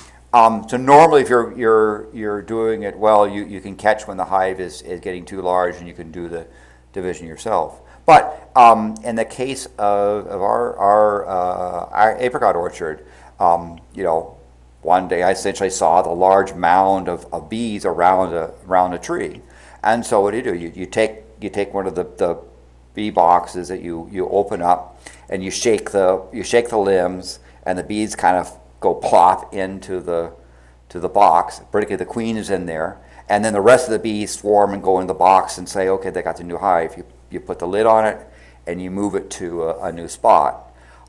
You typically then sort of seal up the hive so they get to know each other, and then when you open it up, you put a large board in front of it, so when the bees come out, they have to sort of see, oh, there's a barrier there, and they get their cells oriented, because they think they're back at the tree, right? And so if you just merely open up the hive, the bees will go back to the spot that they swarm to. So by putting a barrier in front when they come out, they reorient themselves and say, oh, this is our new home, and then keep going. And not a single bee stung me in this process, because they're more interested in finding a home than... And of course, I didn't go there and smash bees and do stuff like that. I was nice to them, but... little beekeeping 101. You should have smashed the goddamn bees. You used to have about 300 pounds of honey a year off our farm. Anyways, I'm out of articles, but we got the 15 minutes, 17 minutes. Anyways, so let's go ahead and jump into Q&A and tip time. Now, let me give a little bit of a thing here. Hold on, boss. I just wanted to quickly jump in. No, you can't get an eye transplant on us, Red. They think they'll be able to do it by about 2026, mate. So your argument's not holding any water. Wink. We're kind of making progress with cybernetic eyes, but that's about as close as you're going to get. But no, I don't think you can get a red eye. No. Reserved for robots only. Till further notice. Get in line. Okay, shut the fuck up. No, I'm ready. Okay. Well, you got me off track, you son of a bitch. God, I'm good at that. Derail successful. God damn it. Now I'm just going to fucking smoke a cigarette. Oh, button. Oh, God. Now I'm going to get cancer and Galen's going to fucking blame me. Fuck. Anyways, I know it was. Tip time and Q&A. However, I really want to push tips and Patreon and just all that right now. Because as you all know, I am trying to get to VidCon. I did lodging was not taken care of, but I do know how much I need for lodging, which is going to be $175. What I need. I know how much the bus ticket is. I know I've allowed food costs and clothes costs and all this shit. So I'm gonna need around $850, $900 still. I lowballed it the other day and had an amount of money that wouldn't have worked. But if it happens, it happens. I hope it happens. So if you guys want to help out, there's some links in the description. Really need to get to VidCon, really push this show right here. The Morning Wood is my main focus now. And when I get there, that's what I'm going to be pushing is the Morning Wood. So any help would be more than appreciated. And I will be doing things. What was I going to say? Fuck it. Anyways, if you can help, please do. And if you also have questions, please, now is the time to ask those questions. And let's get to it. Any questions? Marshall, do you have any questions? I don't have any questions, but I'd like to offer up. It's small. It's not the greatest deal in the world, but if the next person to donate, if they want it, I'll send them my album completely free with some unreleased music. Wow, that's awesome. How much? How much of a tip? Any tip? At least $5. At least $25. He said. Yes. No, $5. He said $5. So if you send $5, he'll give you the first person to send $5 or above gets a free album. I'll send it digital download with some unreleased music. Just get a hold of me on Twitter. There you go. That's a pretty good deal. Appreciate it, man. No problem. Oh yeah, I appreciate that a lot. I had all this shit pulled up. I don't know what happened. What did you do, Marshall? You started talking and my tabs went away. You got a powerful little voice there, man. It's the Russians. But yeah, holy motherfucking shit. I didn't expect that to happen. Okay. I'm reading. Please talk, Landon, as I read something.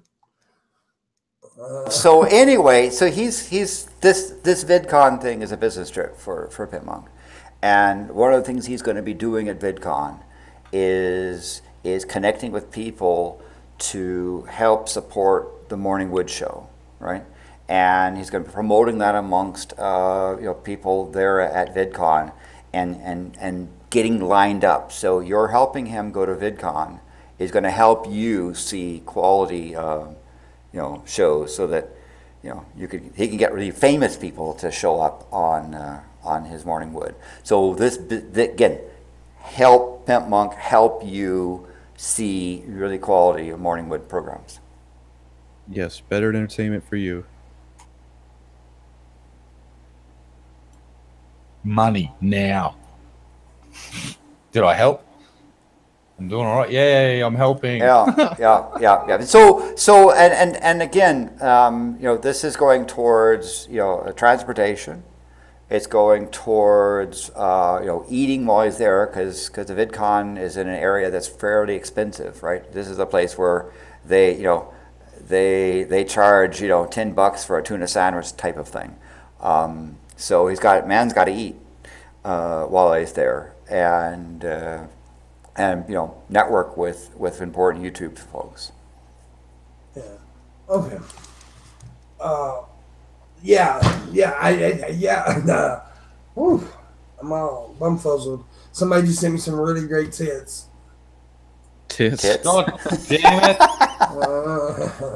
Luna. I asked for them. What the hell? I've been asking for days now. Jeez. We said tips, not tits, but tits are still a It was long as she even went and got a boob job just from God damn it. I quit. That's it. I quit. You do quit? I quit. So what questions do people have out there? Why is K3 hanging? Someone wants to know. Oh, K3's hanging because, he was a bad boy. No, I had to take my flag down for YouTube purposes because YouTube is coming down hard on content creators that talk about certain things or have certain links or, I can't even, I'm afraid to mention what it's about. Didgeridoos. Didgeridoos and... Yeah, it's like the didgeridoo back there, right? And plants of happiness. They don't like that either. So anyways, so I took the flag down, and I had to. It was such a blank spot there. I had to do something, so I threw my Pimp Zone sign up and hung K3 up and put the didgeridoo there. Yeah, for the record, there's no noose there. This is not like a lynching thing. No, I nailed his ass to the wall. He's crucified, not lynched. He's niggas Christ. You just undid everything we were trying to do there. Damn it, Red Eye! You said that joke was okay. Oh, I'm sorry. I was wrong. So yeah. What other questions do folks have? And of course, please, can someone post the link on how you can donate? And if even not donating, becoming a Patreon, where you can go to the Discord server, where you'll see my various updates on the Kilauea eruption. Got a tip from Corky. Says $10 tip. Says the show was awesome. Keep it up. Thank you, Corky. Thank you, Corky. You're a fine listener, and your donation is appreciated. I just want to point out to Honest Red, reading that article, they did that to a corpse, mate. That doesn't count as a head transplant because it was a fucking corpse. And I'm just going to leave it at that. It's a fucking corpse, mate. Seriously. That's not successful head transplant. That's sewing a fucking dead head onto a dead fucking body. Woo! Yeah. I mean, maybe he was practicing, but just wow. Yeah, well, that's what the whole thing is. This guy's going to China because no one else in the world will let him perform the fucking surgery because there's a slight problem there with these certain things called ethics and how this whole experiment miserably doesn't have any fucking ethics at all, and I'll leave it at that. That's retarded. Successful transplant my fucking ass. Now the thing I have to say is, as a surgeon told me with regards to my heart surgery, he said that the success of my heart surgery depended upon a long string of dead folks to practice on, and so doing stuff where your body is donated for medical science to help teach people is one of the things that was why I'm alive. There you go. Okay. It's proof of concept. There you go. I want to hug you. Honest Red, do you want to hug? Says Octus. Octus and Red, Honest Red are going at it pretty hard. Oh, she's on a red eye. Okay, never mind. I'm giving Honest Red's hugs. Those red names got to go. Yeah. Honest Red. Are you implying that Red Eye is not Honest Red? Yes. Honest Red is actually me because I think Red Eye's a lying fuck nugget. Keep those. You want to hug Pimp? I want to hug you too. I want to hug everybody. Except Honest Red, when they do it to a live fucking specimen of any description, we'll talk then. Until that point, they're sewing dead pieces of flesh together. Whoop-de-fucking-do. Ooh. Except Marshall. I don't want to hug Marshall. Oh, you're gonna. That sounded perverted. Oh, you're gonna. What other questions does the chat? I got another tip from. I got a tip from Gage. Gush. Yay! It gives $7 as long live the morning wood. Absolutely. Gage, if you want to get to me on Twitter, I'll send you that music. Well, actually, the first tip was Corky. Ah, Corky. Okay, Corky, get to me on Twitter. And you ought to send Landon that music if he wants it too. Sure. Yeah. So I do that music, man. Since she wanted the music, it was Corky. Gage doesn't even listen to rap. Well, he has to buy it. He has to be like the rest of the rabble. If you're not singing about cousin fucking and pickup trucking, he don't care. I'll do it just for him. I'll make a custom cousin fucking song. By the way, I haven't really worked on it in the last few days, but I'm trying to make that song that me and Marshall are working on together. I wanted to make it really good, so I don't want to just throw something together. I'm working on my lyrics. The first half of the song is done. Marshall liked it. I actually let Red Eye listen to the first half, and he was like, damn, that's good. It's going to be legendary. Y'all don't even know. Yeah, seriously, it's going to be fucking good. And I hope that you two actually do some more together and maybe pull in some other people like Billy Fridge, do a collab. Both of you just trading some barbs with tongue-in-cheek would be quite hilarious for the fans to watch, in my humble opinion, and I'll leave it at that. But that's got to fucking happen. I will come to America and kick everyone's ass if it doesn't. Well, once the song is done, I am going to do we're going to do like a little GoFundMe thing or something to come up with money to make a professional video. Not just some of it. We're going to make a professional video. We want we'll figure out some kind of rewards to give to people for that. But we're, because I'm going to go to Atlanta and I got an idea about hiring real models for the show. I get real professional cameras and stuff. So we want to make a really good professional video. Because I think it's the type of song and video that could go viral. So Yeah. I fucking hope so, dude. It's quality. Like I know. Look, I've been alive long enough and I've heard enough different music to know good music from bad music. And what I heard, the fans will fucking love. And your average Joe that likes that that type of music should fucking jump straight on it because it's actually got flow and the fucking rhymes are actually entertaining and not just bland and talking about fucking life on the street is really hard. Yeah, it's really It made me laugh. There was some lyrics that I actually fucking burst out laughing. And I thought, and I brought that up, didn't I, boss? I said my favorite line of the song was da da da da da. And I went, this is seriously, you fans will fucking love this shit. I promise you, it's really good. And it suits me. The music suits me. It's got a bluesy country rock hip hop-ish kind of style to it, and it's very good. I wanted the beat to be like you hear it and like you could totally immediately identify it with Pimpmunk. Yeah, it's definitely my style, and it's definitely and I think the lyrics to the first half is really good. I got the lyrics to the second half, but I want to tweak them because I wasn't completely happy because I want this to actually be something that's good. Yeah, can't rush quality. Yeah. So, anyways. So Howard Green asks, who is the white hair? I'm Landon Knoll. So that's God. That's hi, Howard. What it is. You better respect Landon. That's Jesus' third cousin, Charlie. Actually, the white hair is courtesy of mommy. She's her genetics, produced white hair. So thanks, mom. Yeah. Anyways, you guys should keep tipping. We got a couple minutes to go.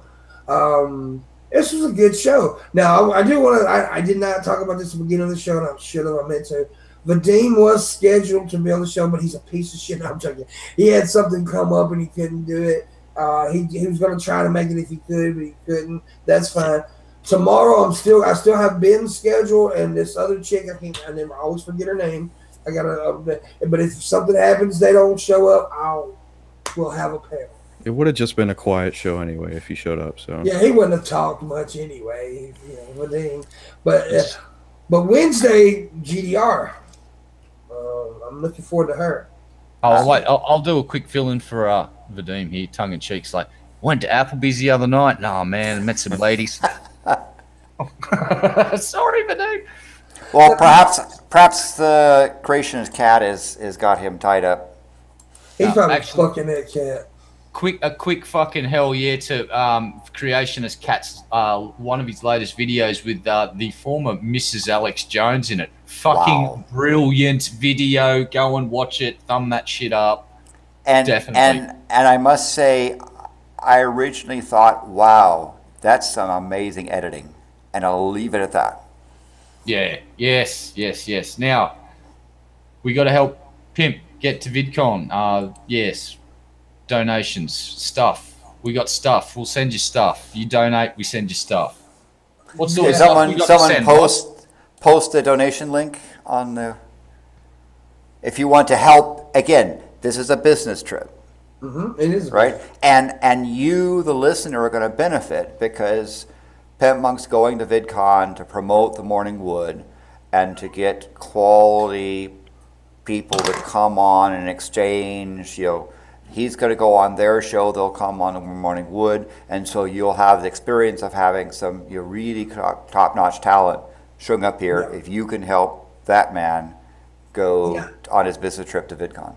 Because that's honestly, I'm glad you brought that up because that is one of the.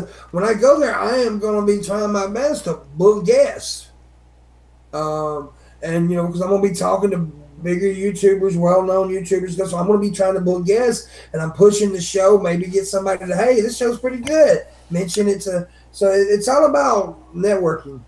And you've already got a couple of people lined up. You're going to be staying with some famous YouTubers. Yeah, Billy and Ben. Yep. Yeah, it's okay to say I'm staying with. They're cool with it. I'm gonna be fucking Billy the Fridge in the butt. Ooh. 2 fat guys going at it hard. And well, we're gonna put Ben in between us and just murder that motherfucker. Oh, spit roast Ben live on fucking Chatterbait. Just murder his ass. Yeah, spit roast that little bugger and make him wear one of them masks on his bum and his face. Yeah. I also have an idea. Well, I'm going to upgrade my phone for 1 month to get unlimited data on it. And that way I can stream at any time I want it, however I want, how long I want. So on the trip, I'm going to stream a lot. The way there, the way back, while I'm there. So I'll be doing a lot of streaming, and it's going to be fun for you guys. I may even do a special morning wood on a bus. May not have guests, it'll be just me, but yeah. Yes, the wood on the bus. There is something else that I'm working on in my head. Some of you may I've said this the other day. I will have a channel manager from now on. And when I'm gone, I may have that channel manager. Even though he may not be comfortable with hosting the show, I may get somebody else to host the show, and he run the start the broadcast, end the broadcast. But somebody who is willing to host the show. But Red Eye will be there. Red Eye is the channel manager. Would you be comfortable with doing a morning wood without me, Red? Yeah, I'd have a crack at one. Might be a complete disaster, but we'll have a go at one. Red Eye's he's good at starting dumpster fires, so. and keeping them lit. While I'm there in Cali, I may be able to do a morning wood with people, other YouTubers, whatever. But we'll do something. I'm gonna figure out a lot of stuff. So if you guys want to help out with the trip stuff, that'd be more than welcome. Because it ain't just I gotta get new clothes. Yeah. By the way, hi Alexis, hi Oculus, hi Luna. Yeah. Hi Red Eye, hi Raisin Girl, hi Honest Red. Did I miss anyone? Corky. Fuck them all. Corky's awesome, and she's not only very pretty, she has the cutest voice. She was in Discord last night. We talked to her. She got the cutest little voice. Made my penis go.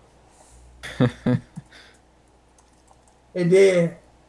And Raisin Girl, who I want to suck the nipple juice out of. Can I say that? God, I'm so scared to say things anymore. Her nipple juice is not a drug, so it's okay. It's not dangerous. She maybe have AIDS. You got to say allegedly, boss. We keep discussing this allegedly bit. God damn it. Lawyers are going to skin me alive. I noticed I got a message on Facebook already. Where's your flag? Wow. Some people are flagged at the lack of the flag. Yeah. So I got, the reason I took down the flag because I don't want to be flagged. It's like we said earlier, like Red said, it's a sad state of YouTube, really, that we have to do this and have to act like this. But maybe, Pimpmunk, you might want to consider auctioning off the flag. Alleged flag. Yeah, that's actually not a bad idea. Autographed by Pimpmunk. If you want to buy the famous flag that used to be there. As seen on TV. He will not available in stores. Wait, we're going to do this. We're going big. Pimp will wear that fucking flag as a loincloth for a week straight without showering before he sends it to you. Yeah. I'm sure there's a community guideline there somewhere. But I'm not helping, am I? God. It's that dumpster fire. So yeah, I mean that might be something that you could do for the highest bidder. I can say she'd buy it, but make an offer. The best offer gets the flag, man. And the best offer that actually is deposited, right? Yeah, yes, the best offer that puts the money in my account. Yeah. I got this. Good evening and welcome to the House of Pimpmunk. I heard you're interested in a certain marijuana flag. Well, please follow me and bring your cash. You did not say that. Fucking did it! Goddamn fucking! I hate YouTube so much right now. I'm so fucking bad at self-censoring. What he meant to say was parsley. Parsley. Damn. Yeah. bitch. Yeah, I know, Milo. I know about the game. Actually, I think I know who created the game. Who the RPG, the DPR RPG. I know that I'm in the game, but should I get money for that? Using my image and me, and shouldn't I be paid for that shit? Biscuit flag, biscuit flag. Biscuit flag, yeah. Here's the thing about likeness in video I games. was kidding anyway. No, I know, but who was it? Lindsay Lohan tried to sue the makers of Grand Theft Auto 5. Yeah. She failed so miserably. But here's the kicker. You look at the character, and it's obviously a parody of the young lady, but it's not an exact likeness, so she can go fuck herself. I just want to make it clear to everybody who's Pimpmunk being a fucking bitch about it. I was joking 100%. From the day one of my videos, I started making videos. I always said, if you want to use my videos, use me, go ahead. I'm not going to bitch and moan about that. I don't care. I am completely joking about that. Oh, yeah. Lamort just says, the Red Eye hosted show is going to be a laugh, 2-hour panic attack after saying, yeah, basically it's going to be a 2-hour-long fucking massive anxiety session and panic attack and me kicking the shit out of myself when I accidentally say the wrong fucking word. Yeah. What I will do if we do that, what I will do is get somebody on with you that can do this pretty good. Yeah. And then that way you'll feel more comfortable. I'll get used to the new regime of what I can't say anymore. It's just for the last 46 years, I've been able to say basically what I like when I like, unless it was in front of my mum, and she's been dead for 20 years. So I've been saying what I like when I like. This is really hard. Maybe I can talk to Shara and get her to do it with you. It's really because it's not like I'm trying to self-censor for the C word or the F word, which I can manage. It's just embarrassing. It's like this dumb prick can't even self-censor a couple of simple words. Dude, I almost did it while ago too, and then Landon saved me with marriage. The word marriage. I went the muff flag. But I'm the one that came down and said, we got to self-censor, and then I'm the fuckwit saying the word still. Fucking hell. You jumping on everybody the other day. God, I suck at this so much.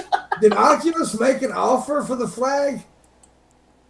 Yeah, 20 squillion dollary dues, which worked out to be about $350, which is not good enough in my humble opinion. No. Yeah, and Pimpmunk can take for a while to see what the maybe what you do is the highest donation that says in the description, I want the flag between now and when he goes to VidCon. Yeah. That so you got to contribute. That's a good idea. What you do if you want the flag, that's a very good idea. From now to VidCon, you make a tip. Make it pretty good because I'm not going to give you the flag for no $5 or $10. It's just not happening. And say I want the flag, and the highest one will be announced, and I'll even bring you on the show and present it to you. I won't show. I'll have it folded up like they would American flag or whatever, and I'll present it to you and then send it to you. It's got to be a ceremony. Yeah, it's going to be a bit of ceremony. Yeah, absolutely. It will be. The famous flag. So, folks, yes, PayPal, contribute, help send this man on his business trip so that you can enjoy quality programming. Unless you make a ridiculous amount right now. I mean, like if you pay a ridiculously good price right now, I'd give it to you. I'll do it now. But yeah, do what Landon just said. But if you want to throw a $5,000 down, you can have the flag right now. That's fine. You see, here's the thing. I'm going to go in and bat for Sinister. She does hold the record for biggest donor, so I would be of the opinion that if she made a sizable donation over a certain amount yet to be decided, that she should probably be first up for the flag because she's a big backer. That's just me though, but got to be in it to win it, folks. So, but as I say, you could, certainly someone can wait until Pimpmunk comes back from VidCon, where you do a presentation and do the ceremony right. So, PayPal, indicate I want the flag, highest donation. Yeah, I do respect what you said, Red. I do, but that it doesn't work when you're trying to get the amount of money from the VidCon. I'm just a bit worried about people and laws with raffles and shit, because some may see that as interpreted as a raffle, and that's just why with I said, that's why I didn't set a price. Yeah. And folks, you know, if the highest bid he receives is $5, you know, he ain't going to VidCon. So, you know, you need to think about, because it's going to be after he comes back from VidCon, which means he needs to have enough bids that are reasonable. I mean, you don't have to break the bank, but you need to be reasonable. Yeah, I was joking about $5,000. I was kidding, which that would be awesome. That'd be fucking great. I'd be like, yay! But no, I was joking about that. I don't know what I would consider a big or reasonable bid right now. Honestly, I don't want to set a price because I'm not doing a raffle. I'm just trying to earn, you know, some extra VidCon money. And you can have that famous flag. Yeah, and autographed if you want it to be autographed. I will autograph it. If you don't want it autographed, then I won't autograph. I tell you what I'll do. If the bidder wants it, I'll take it to VidCon with me, and I'll get Ben and Billy to sign it as well.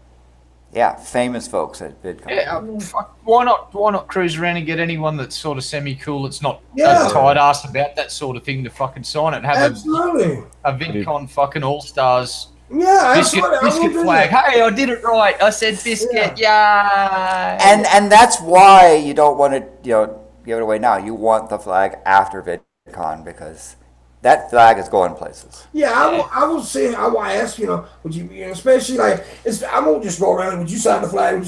But like when people come over, we're at a, you know, would you mind signing this and get some names on it for you? I'll definitely, and I know you'll get a few names, so there you go. Yeah, because, you know, folks, like, and I don't want to get anyone in trouble here, but there's certain places that may be known for sports of the clarity red variety that may partake in biscuits now and again, just because you know, biscuits and gravy are a delicious snack down in the south, and I've heard that they're very yummy, and you know, like, you know, it's absolutely. And California cuisine is known for certain substances.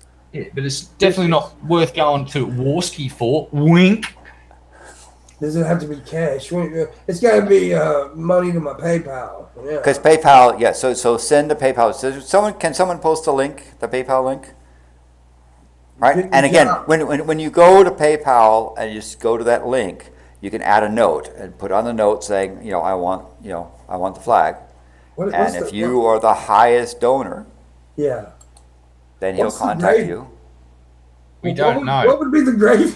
We can't say what the gravy would be. Yeah.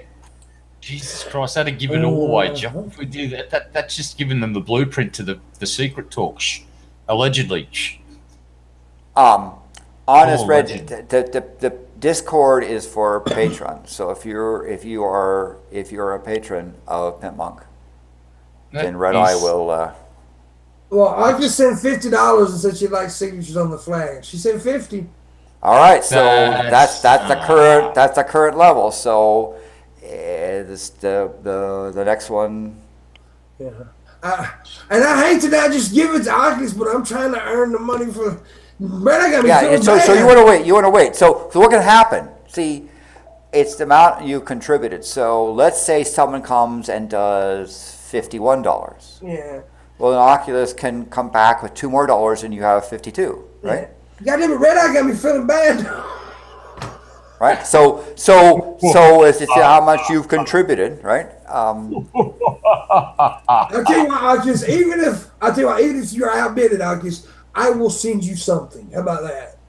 Ooh. So thank you very much, Oculus, and that's because again, this is an important business trip. This is important, and I was doing it for the. I mean, she has given a lot, and she's done good by me. So even if she doesn't win the flag, I will send her something. I promise. I want to kick back now, Oculus, because obviously I've had a hand in this whole thing going down like this. So 10% of whatever you get, mate. Wink. Thanks, bud. Suck it good.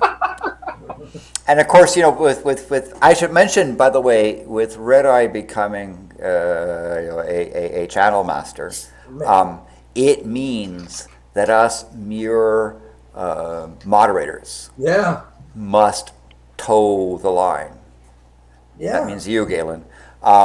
Otherwise, the channel master might. Oh, yeah. Hey, Gage. Gage. What they're saying is he can actually becomes a manager. He can time out even mods now. So Hey, Gage. Gage, remember how I used to use bowling as my whipping boy? Welcome to 2018, sexy. See you soon.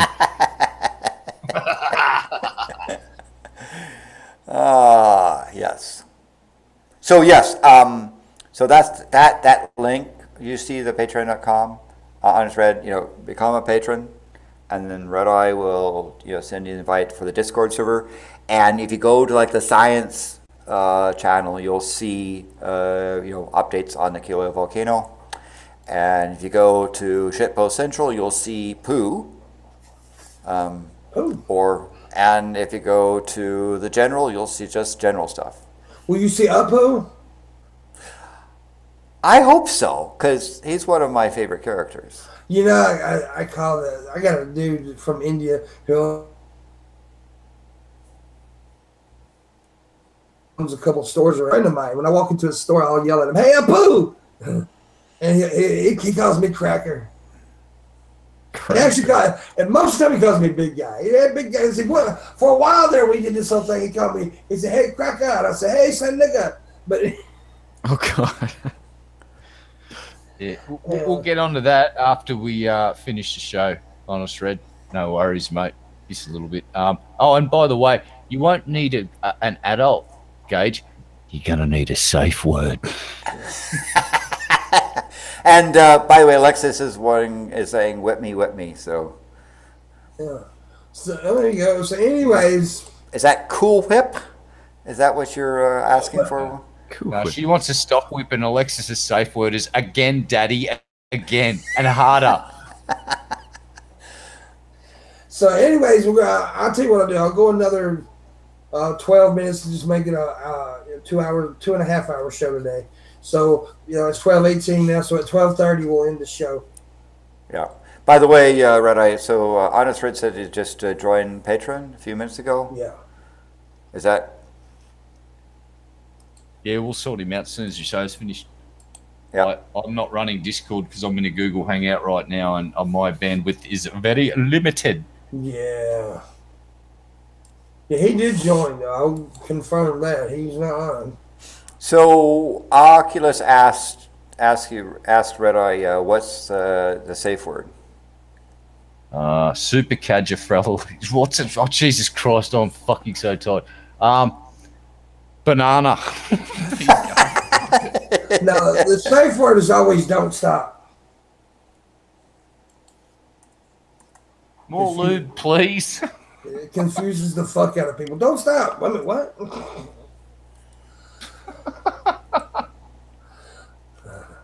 What has the world become? A bad place. A really bad place. So if you want that flag that used to hang there, I'll bet Oculus.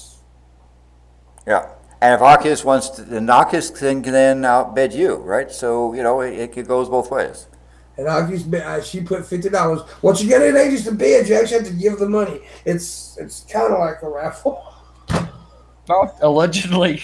Allegedly like a raffle. You got to give the money, and if you outdo or out-tip, it's the tip war for the flag. There you go. Yeah. But so as an example, if you give $55, Yeah. then all Oculus need to do is donate $6 more, and Oculus will now outbid you again, right? So If you give $555, you pretty much gonna win it thing. That should be your strategy here. Give as much as you can so no one can outbid you. Yeah. Give $1,000. I don't think nobody else gonna outbid you. I'll read the chat. Just read the chat. Banana. What's more? I guess their safe word. Oh my God. Damn. Oh my God. Muting now. Mine and Raisin's safe word is more. More. We don't have. yes, so your safe word has to be in line with community guidelines. Safe word is for pussies. Is what that is. So that's going to be tricky because you got to read the community guidelines and think what would YouTube think? YouTube would think beep. Yeah. Yeah. I can't think like YouTube because I'd have to remove my brain and shove it up my ass. Yeah. Oh, I got a fart. Okay. Well, didn't you poop today? I did. That was risky. Yeah, Well, that is risky because I've got the shits and the farts. we could have ended up in Browntown then, man. What the fuck? That was dangerous. Never do that again. You scared me. You live on the edge, dude. I respect that. I speak shit in these, man. Damn, that was extreme.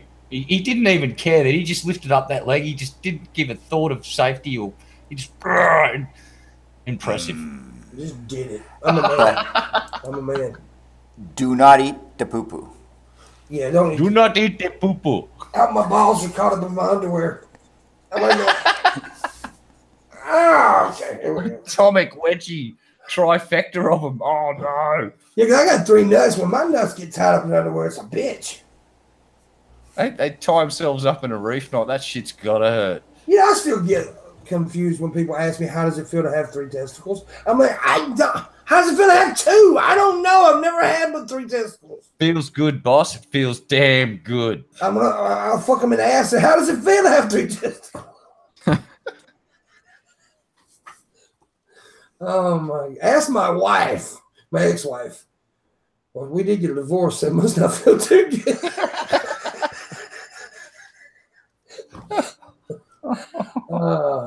See, I set that joke up. See, I'm a good comedian. I'm just good. You gotta take the stage, man. Yeah. And take the risks. Yeah, take the monies. I'm gonna be the richest person alive. A couple of more PSI, boss. We could have been in Browntown. That would have just been bad. Luckily, the internet isn't smell-o-vision yet. I love how you use PSI to measure that. So Corky's mentioning Teletubbies. Are you suggesting the 4 of us are the Teletubbies? In which case, which one is which? Oh. Well, Marshall's obviously the purple gay one. Was he gay? I never caught on to that. I think so. I think they all were pretty fucking gay. I'm pretty There's sure one of them. Go ahead. I was going to say, I'm pretty sure the Teletubbies are just the Wombles on ecstasy, aren't they? Hey, That was a horrible trip. Hey, you see my African American clown nose? Oh no! We're trying not to get demonetized. Too late for that. That just did it. Ding, ding, ding. Ding, YouTube ding, heroes ding. have swung into action. They're sliding down the fire pole, running towards the keyboard. Click, demonetized. What's wrong with African American clowns? Y'all racist or something? Yes. You are a white male. You cannot steal black clowns' culture. I'm black nosing it. Wow. We've got cultural appropriation. We've got some racism thrown in there. Let's make up some shit and say that he's being sexist against attack helicopters. Disgraceful. Shameful display. What you talking about, fool? So Honest Red says the red one was a chick, and the fact that Honest Red knows the color of a Teletubby says something. Yeah. Is clown makeup whiteface? That's No, those fucking mimes, though. Fuck those mimes. Shitlords. Fucking white-faced bastards. Appropriating my culture. I don't like it. Now I know how they feel. So sorry. No, I'm not. Sorry, not sorry. I'm appropriating everyone's culture. Fuck it. I'm out of cigarettes. You should appropriate some cigarette culture then. I'm not gonna smoke a butt. You should go next door and knock on the nice people that have that problem with a certain thing, and at like 1 o'clock in the morning, you got a cigarette, man? Need a smoke? Get the smoke, man. Problem is, they always asking me for cigarettes. Well, actually, to get back at them, you got to do it at about 11 o'clock in the morning to wake them up out of their deep comatose slumber. Damn. Going over there at 1 in the morning, that's just when they wake up. That's like breakfast time for those dudes. So yeah. So here's the deal. I'm going to do a set date because Raisin said something about that. And she's right. For this flag deal, I leave the well, actually, I will be leaving the 17th. But so I will give it to today's the June 17th. What I'm saying. So from now to June 1st. How about that? That's fair. That's good. You can put money on the flag, and we'll talk about it at the end of the show every day. So right now the current amount is $50. You want this, people. Think about all the signatures that could end up on that flag. Yeah. Yes. It's a flag of epic proportion. Epic proportion. Biscuits and gravy. Yeah, everyone needs to bid a little bit because every time Oculus outbids you, she will just get that sense of superiority over everybody and just be loving it. So let's do this. Yeah. The tip of Bill Cosby's penis. What? Fat penis. What? What? We can't say that, can we? We just did. God damn. Yes, well, Pimp will notify you. He will be checking on that every 5 minutes until it's over. From now on, he won't sleep again. Yeah. And he will be releasing updates every 10 minutes. Yeah, I'll notify. I'll let you know. You might as well just go ahead and give us like $3,000 right now, and just we'll just give you the fucking flag. Tree Fitty, it's yours. Tree Fitty, and I'm talking Tree Fitty with 5 zeros after it, and that flag is yours. It's a special kind of Tree Fitty. Why are you putting Bill Cosby's penis on your nose? Because I don't like Bill Cosby's penis. So speaking of transportation, I was reading here about correct me if you already talked about this, the woman that called 911 on the bus. Yeah. This 50-year-old woman facing charges as she called 911 reporting the Greyhound bus she was traveling on was hijacked. Oh, yeah. And she said immediately what she thought was the bus was going in the wrong direction, and therefore it must be hijacked. So she called 911. Oh, my goodness. Wow. That's I'm almost sorry. a talent.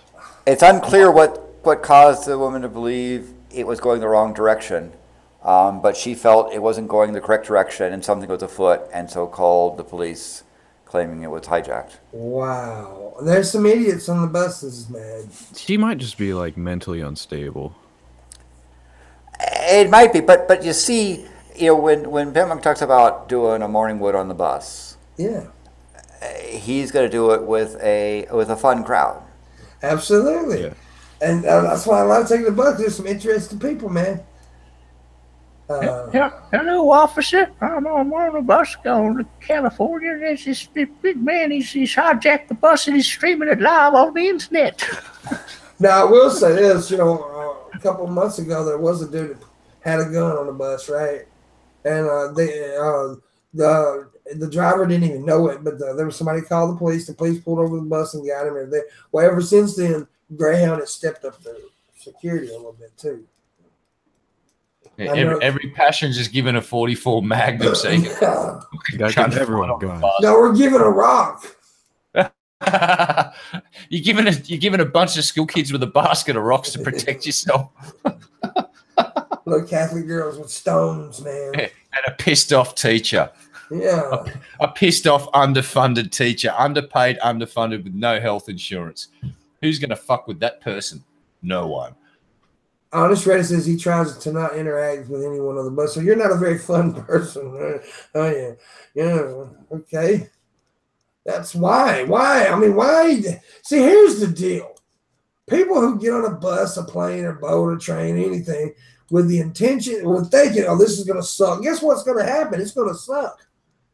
If you go on with a positive attitude, try to make your surroundings good, and that's another thing. I make people laugh, and I'm making a good time.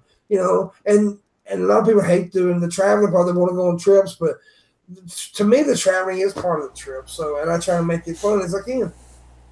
So, High Point, North Carolina 911 dispatchers received a call from a man informing him he had broken into a business. He said, "Yes, this is Jesus Christ. I just broke into Pizza Hut." And he, when and then according to there, he said, Jesus is here. He's back on earth. I just broke in and had pizza. I'm Jesus. Because I'm Jesus, I can do whatever I want to. And why they called? Because everyone's treating me mean. That's why this person called. Wait. Jesus, you've been away a couple of thousand years. You didn't know about 911. What's up? That's a porky pie being told here. I've got a feeling we might have an imposter on our hands, and he may actually not be Jesus. And in fact, a local dude that's quite insane. If he is Maybe. Jesus, he has terrible choices of pizza. You're right there. There's good pizza places in America, not like Australia where we've actually got pizza. He went to Pizza Hut. No, I don't even go to Pizza Hut. Oh. There's some good pizza in America, though. I will eat all sorts of yucky shit, including some cheap fucking frozen pizzas, but not Pizza Hut. I've got standards. You got standards, I hear you, bud. Well, guys, it is 12:32. We've been going over 2.5 hours, sorry. And I had a lot of fun. Thank you guys for joining me.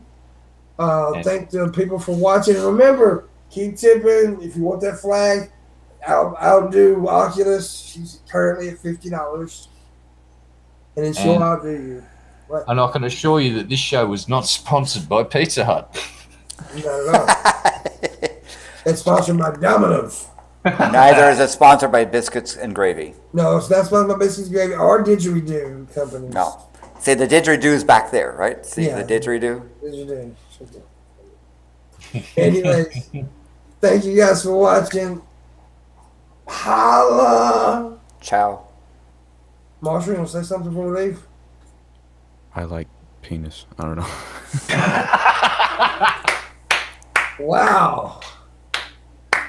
Okay. That's all I have to say. That's the end. On that note, we're ending it.